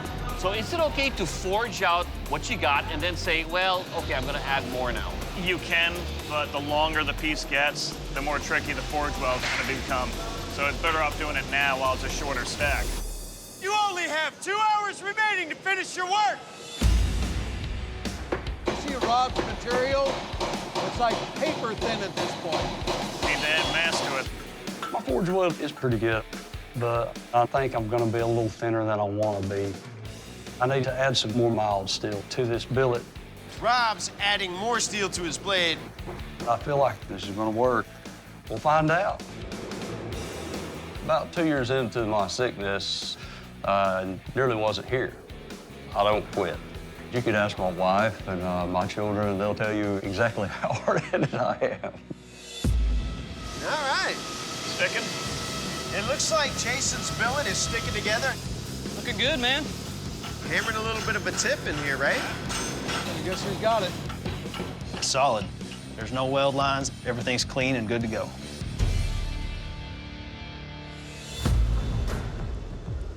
Over here, Michael is on the press, a very lean blade, and it looks like he's gonna go for a hidden tang to conserve steel. Smart move. I'm finally getting it out to a decent thickness, and my next step is to go right to the quench. Michael has just quenched his blade. Quench early. Yep. Doesn't hurt the blade. You can grind a quenched blade. I quench the blade before I do any kind of bevels because having the tons of layers of steel in there, if it warps, you can grind it out. All right. Yeah, no warps. Basically halfway through my forge welding process, and I realized I don't have enough steel here. This is gonna be a long knife. And so in the back of my mind, I'm also thinking, do I add more layers or do I try to work with what I have? If I just use this billet and I try to draw it out into a knife, then I'll risk warping or cracking. Looks like Ryan is welding that mild steel onto the outside of his billet. I've decided to add some more layers. There's plenty of mild steel available. This is essentially gonna act as a Sanmai billet. Come to the press. Ryan setting that next set of welds. Some of the pieces are heating unevenly, and I realize I have a few delaminations in the outer layers. Oh, boy. Oh, that's not good. My heart sinks. Worst case scenario is that my outer layers fail, and that would be a real problem because I don't have time to restart. Some of the pieces are heating unevenly, and I realize I have a few delaminations in the outer layers. Oh boy. Oh, that's not good.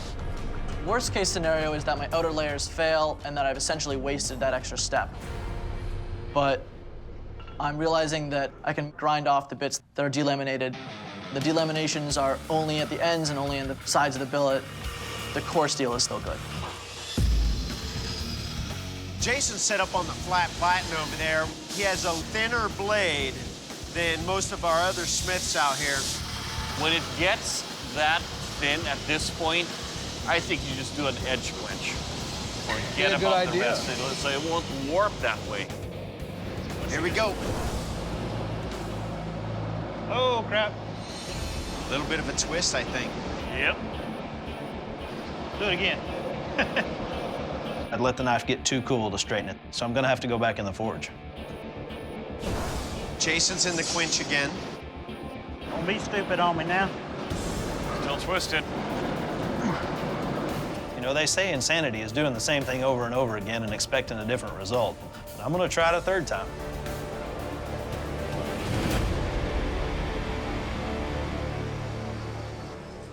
I'm still crooked, so I know at this point, it is what it is. I've got to get it as clean and straight as I can. Crooked as crap, but hard. Michael has a quenched hardened blade right now. For the last hour, he's just been refining his blade shape. My hands and neck are trying to cramp up very bad. I'm feeling like Mr. Crab Hands over here. So I get a banana to help with the cramping. Me being Spicy Mike, I gotta dump hot sauce all over it. 30 minutes, bladesmiths! You have 30 minutes to finish your banana and finish your blade. I've still not got the blade up to temperature to harden. I've got one shot at this. If this blade warps, cracks, anything, I am done. There's Robin oil. Ah, bigger slot. A little bit of a warp. So I'll put it in the vise real quick. This guy is not a small dude putting a lot of weight on that blade. I'm worried about it. As straight as it's gonna get today. 15 minutes, bladesmiths! I have the edge where I want it, and that's when I'm noticing that the delaminations that I noticed earlier are running significantly deeper than I initially thought.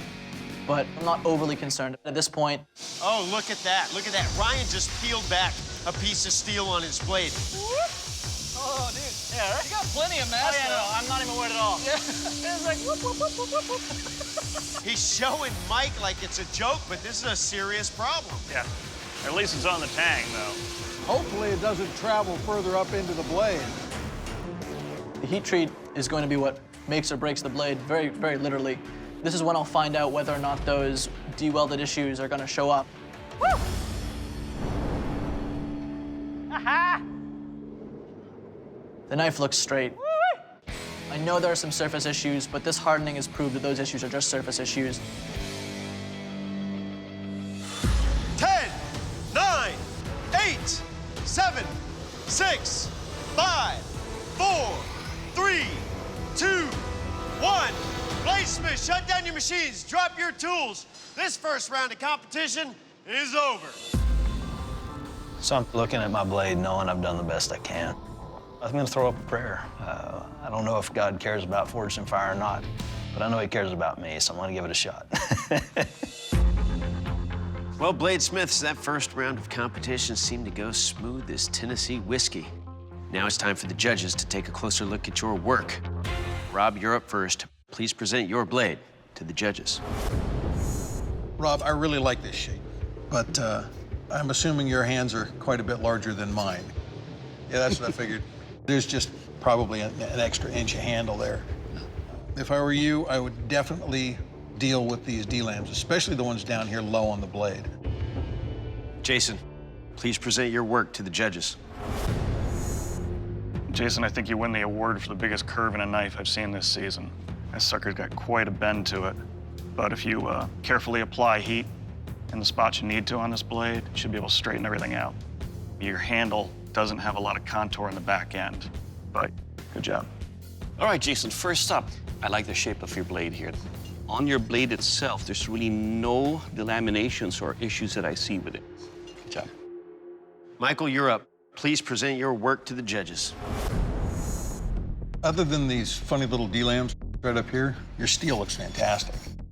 I'm a huge fan of hidden and through tank construction. I really like the fact that you got a well-ground, almost finished-looking blade. Ryan, you're up. Please present your blade to the judges. First off, I like the whole competition cutter thing. One thing I'm concerned about is all these delaminations here. I mean, I can get my fingernails under a lot of these, and they're going all the way down here. Gives me the impression that more of this isn't forge welded together. So that's a big concern. Bladesmiths, the judges have evaluated your work, and it's time for one of you to leave the forge.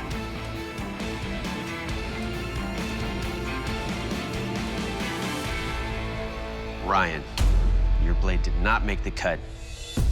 You know, Ryan, with all those delaminations, it's really questionable whether you can fix those on the grinder or not. That being said, you've also got the most work of any of the other smiths to try to correct your issues. That's why we're sending you home. Ryan, you did amazing work. Unfortunately, I have to ask you to please surrender your blade. I'm tempted to be disappointed. I'm tempted to be upset. This is definitely not an ideal situation to have been in. I used all the time allotted. I think I worked as efficiently as I could, but I definitely wish that I could have done more to address some of these issues. Bladesmiths, congratulations. Your work has earned you a spot in the second round. Now that your blades have been tempered, it's time to turn them into fully functional weapons. In the first round, you used metal from that whiskey barrel to forge your blades in your signature style. Now, your handles must be made from the same whiskey barrel that you made your blades from. You'll have 3 hours in this round. At the end of this round, your blades will be tested for strength and durability in a whiskey barrel ring chop and for edge retention in an apple slice. Good luck, Bladesmiths. Your 3 hour starts now. So the scales for the bulk of the handle, they have to use the wood from the barrel. Right. Michael's grabbing those barrel stays, the sides of the barrel. Those are curved. I mean, you're going to have better slab material with the top or the bottom of the barrel. It's already flat. Yeah, it's thicker too. The judges said my handle was too long, so I need to shorten it and then worry about getting the handle material from the barrel. You know, Rob has just cut a section off the back of his tang over on the chop saw. Now he's welding the flare back on, so that's good. Shortened it up some, took an inch or so of material out of there. It's a good idea. I'm really not happy with the things in my blade that judges pointed out. First thing I've got to do with my knife is deal with the warpage issue. I find it exciting watching him heat it, try and bend it by hand and vise. Very entertaining. Waiting for that tink. Snap. Sometimes it's stressful putting pressure on a blade sideways, but this is a technique I've used lots of times before. There it was.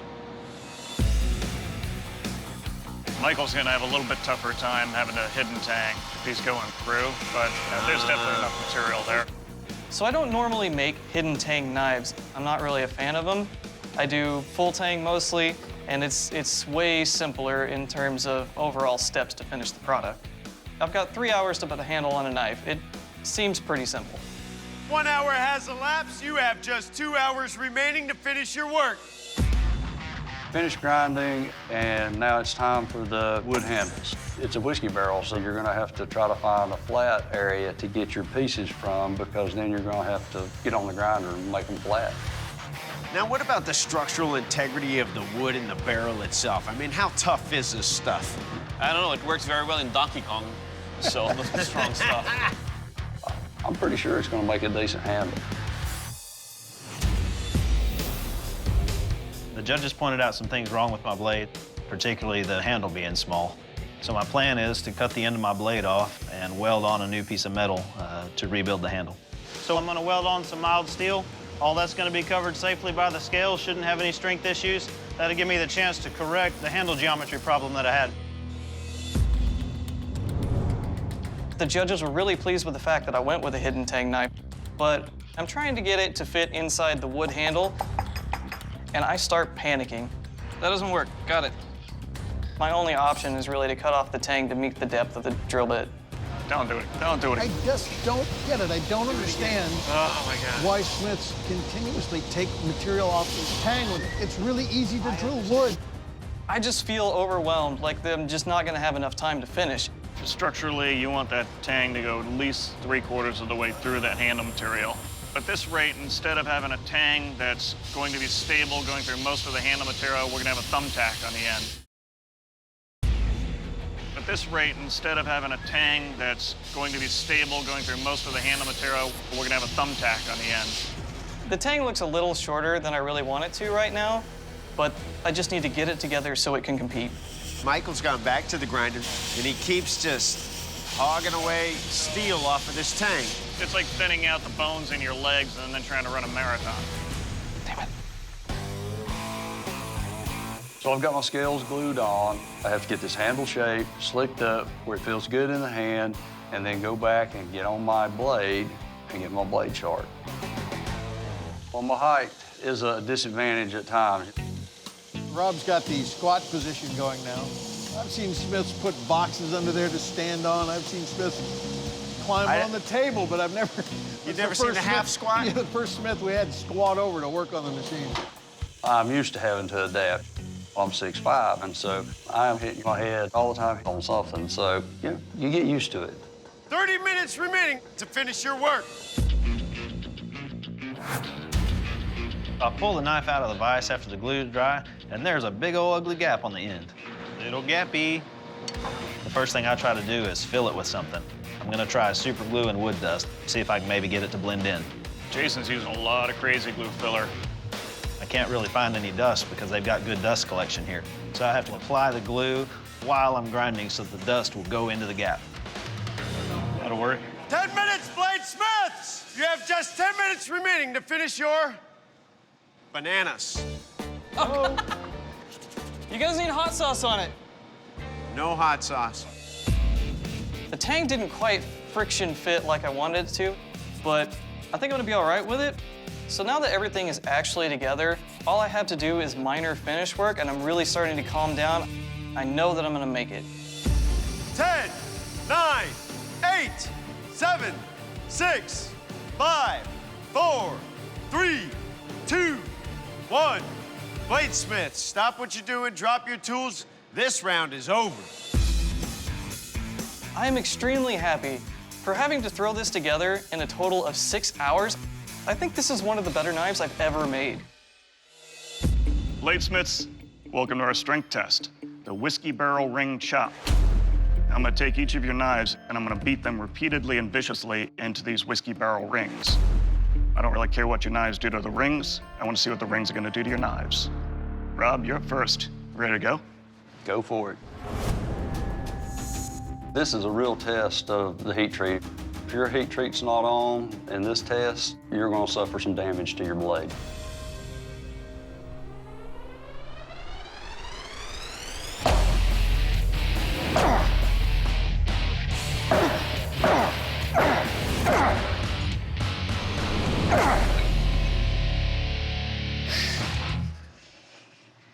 Still one piece. Well, Rob, we took a little damage. I mean, we're biting into that ring quite well, but we did leave a piece of it in the ring. But this is definitely stronger than the steel you made it from. Good job. Thank you. How you feeling now, Jason? I'm interested to see how mine will perform. We're all gonna find out together.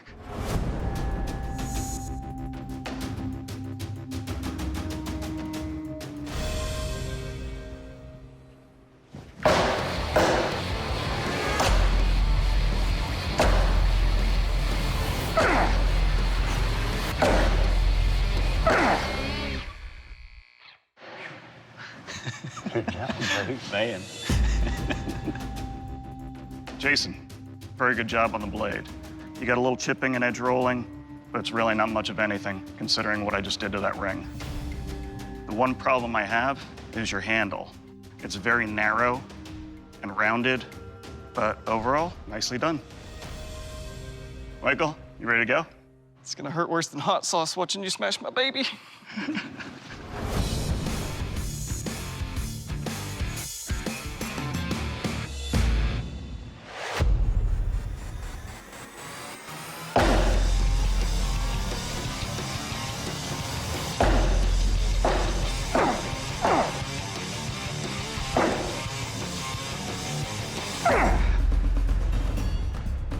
That hurts so bad. Congratulations, Michael. Blade held up well. We got a little chipping, got a couple little spots that are missing. The other thing is, if I didn't have a glove on, I'd be feeling these corners. But overall, nice job.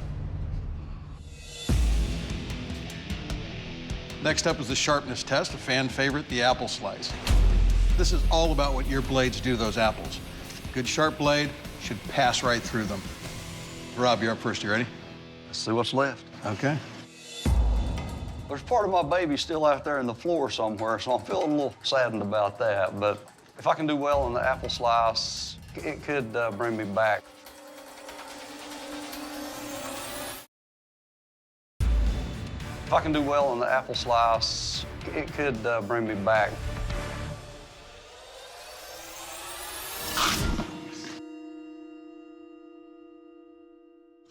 Yes. Yeah. Clean cuts right there.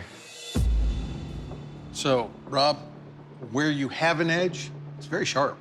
You can see it picked up a lot of material right there where the chip is. And that last apple is standing. I just ran out of blade. It's cut halfway through. Good job. All right, Jason, you ready? Yes, sir.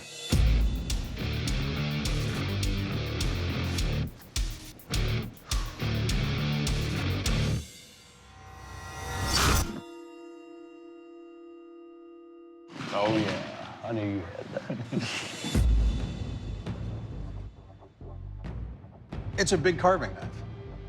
The blade passed through the apples nicely. It cracked a couple of them, but you don't really see any marks left by the tears that are in this blade. It's a good cutter. Well done. All right, Michael, you ready? Feeling saucy.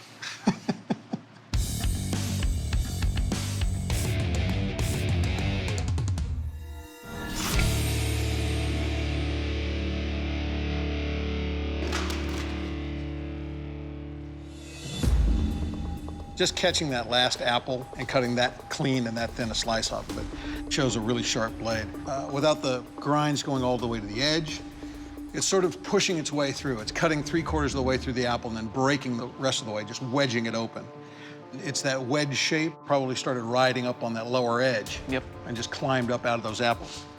But definitely a sharp knife. Good job. Thank you. Bladesmiths, the judge's deliberation is complete. They've made a final decision. It's time for one of you bladesmiths to leave the forge.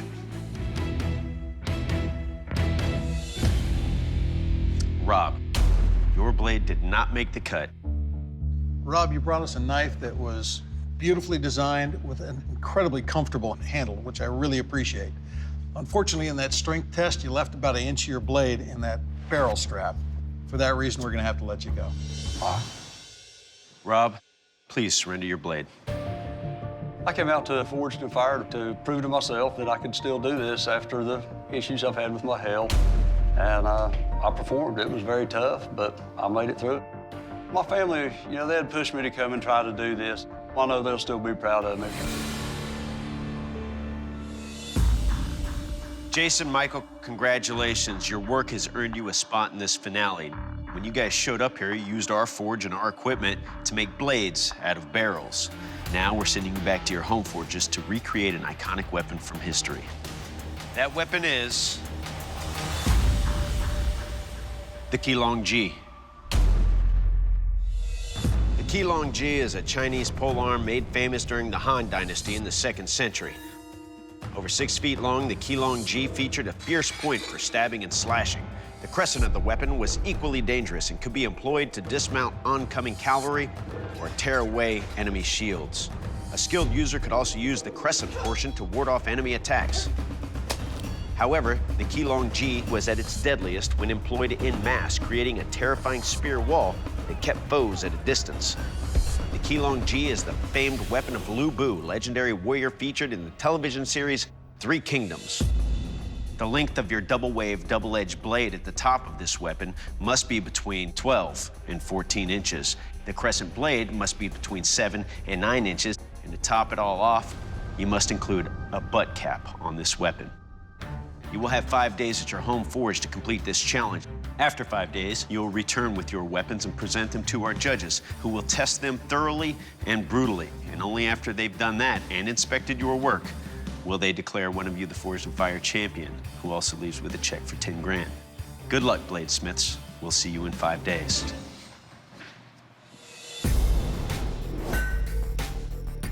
I'm really glad to be home. I told myself going into this competition that if I can just make it to the house, I'll be all right. For day one, what I'm planning on is forging a billet of Damascus and forging that into the crescent blade that'll be alongside of the Keong G. Putting a twist in the billet makes the pattern more bold. It gives me some angles rather than just lines. One of the things that makes this shape hard is that as you forge the bevel, the knife wants to bend away from the edge. This crescent has to have the knife inside the edge. This is a 33-layer twist Damascus billet, and I'm hoping the judges are going to appreciate my work. We're at day one. Got to make this Chinese spear thing, and ready to get started. Kasum! So my plan for today is to get as far as I can with the forging of the main shaft of the blade. I'm betting it's at least 125 degrees in here, if not closer to 130.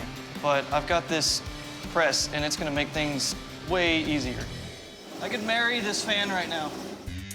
I've got my socket drawn out. I've cut off the top. I'm gonna clean off the scale a little bit. It's the end of day one. I've got the socket onto the shaft. I'm not happy with where I'm at on my blade, but it's so hot that I can't continue working on it today. There you go. Good. The tasks today are going to be to get all the pieces fit together so that I can heat treat by the end of the night. It's going to be a challenge to get the heat even on this piece being so long. I'm going to concentrate most of my effort on the blade, but I want to get the back end up to heat first. There are several things that could go wrong. I could end up with a soft weapon, or worst case scenario, I could end up with a crack. It was hot. The question is, was it good and hot? A little soft in here. Those are hard, hard, hard. I think we're good. So my blade looks nice. It came out of the temper, but I want to test it out. I want to make sure it's going to hold up. Uh-oh.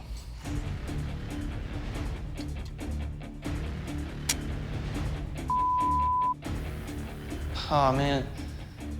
That sucks. That sucks a lot. Even though my blade broke, I've still got plenty of 1095. Okay, round two. I can weld up another billet. I'm going at it with a press. I'm really drawing this thing out. It's going good. I see like a little bit of flame on the billet, so I'm wondering if maybe a stray leaf or something got on it, or maybe a little bit of borax. Dude, seriously? Like, come on.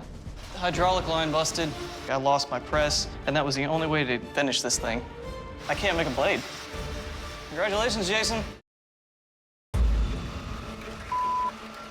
Dude, seriously? Like, come on.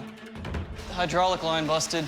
I lost my press, and that was the only way to finish this thing. I can't make a blade. Just kind of baffled. 2 failures in 1 day.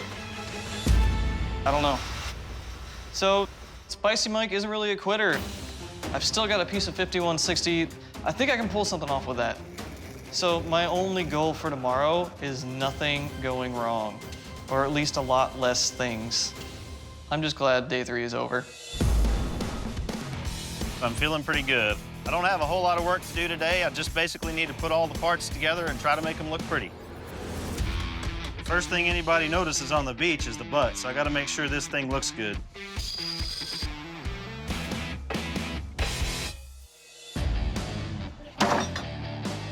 Haha, nice. It will cut, it will kill. Considering how this process started really bad and continued to be really bad, I got a lot done. And I got caught up to where I'm pretty sure that I can turn in something. So today I really want to get my butt cap made and put on, and I want to get all the finishing touches put on the shaft.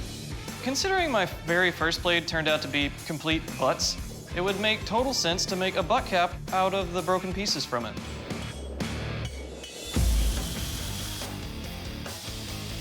Here we go. It's gonna go everywhere.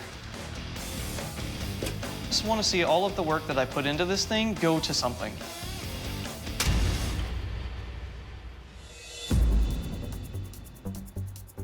Jason, Mike, welcome back to the Forge. You guys have had 5 days at your home forges to work on your finale weapons. Jason, how did it go? Went pretty well.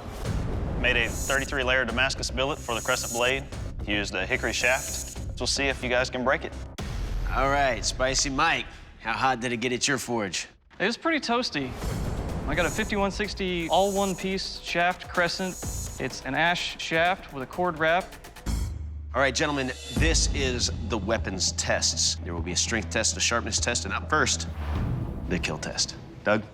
To find out what kind of lethal damage your weapon will do, I will inflict lethal cuts and thrusts on both these ballistics dummies. Jason, you're up first. You ready? Yes, sir. Let's do this.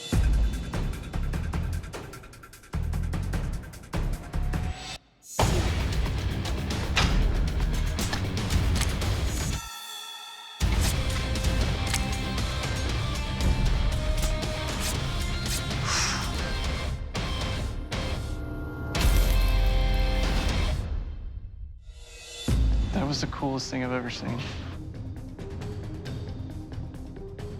All right, Jason, this weapon is fast, it's maneuverable. Your tip here is sharp enough to penetrate and lacerate on the way out. The only one issue here is that it did pick up a bend, but overall, your weapon, sir, will kill. Thanks. All right, Spicy Mike, you ready? Let's do it. Let's do this. I already watched Jason's blade take a pretty good set. If his took a set, and I know he's a good maker, mine's probably gonna take some damage too.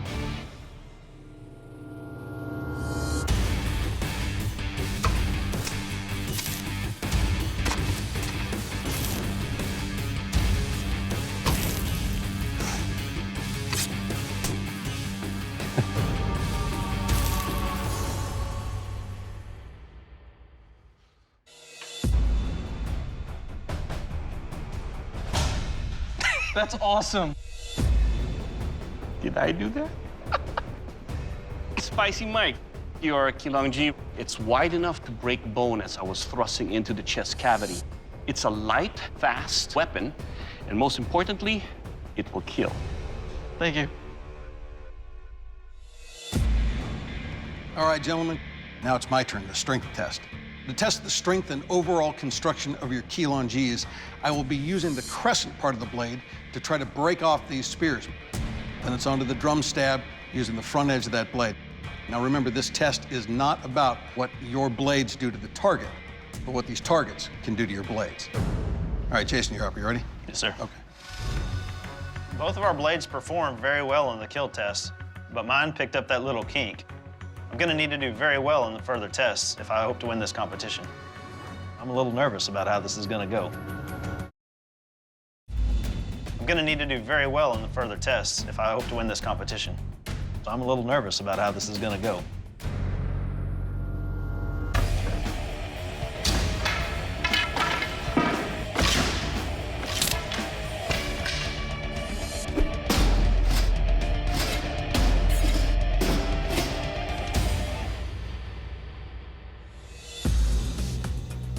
All right, Jason, well, this has got some serious heft to it. That bend didn't change any. What I do like to see is the fact that your edges are just fine. This is a strong weapon, definitely did what it's supposed to do. It's a good job. Thank you. All right, Michael, you ready? Yeah.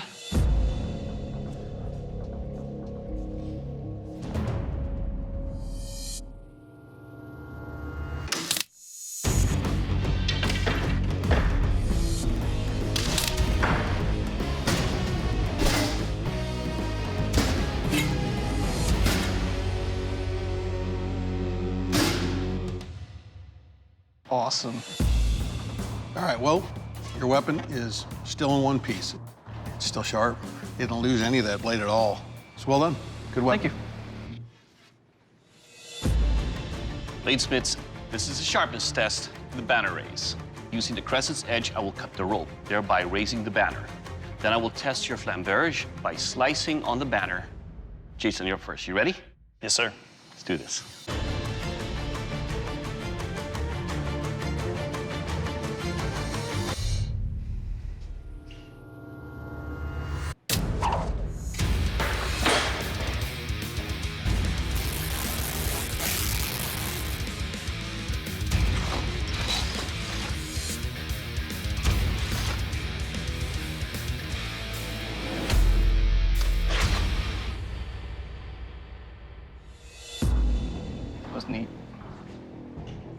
All right, Jason, your crescent blade is very sharp. It cut cleanly through the rope, one and done.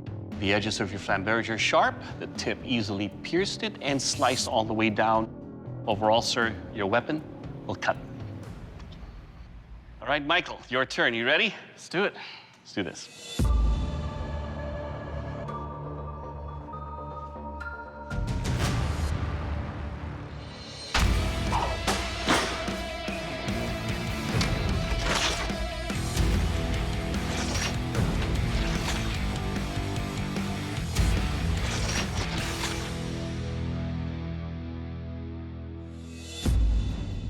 All right, Mike, on your crescent blade, the edge is sharp.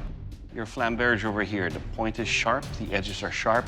It was very easy to slide down. Overall, sir, your weapon will cut. I really did test myself in this process, but I don't know if I pulled it off or not. Jason, Michael, you guys brought us exactly what we asked for. Some high-performance finale weapons. They're both fantastic. But unfortunately, there can only be one Forged in Fire champion.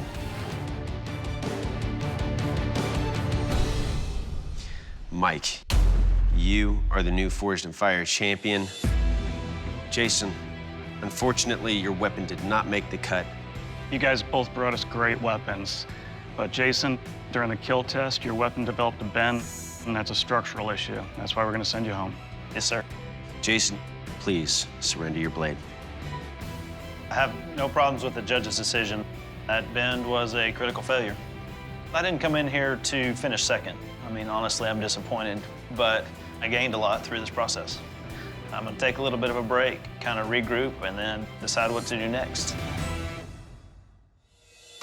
Spicy Mike, congratulations. You are our new Forged in Fire champion, and that is a title that comes with a check for $10,000. Good job, man. This is like the proudest moment of my entire life. Well, congratulations, man. You did some fantastic work. Please present your blade to our judges. I won. I'm just this crazy guy with a weird nickname from the middle of nowhere, but I did it. What do I do? Where do I go? Go get money. Okay. I gotta get some stuff paid off, but after that, I gotta think about it.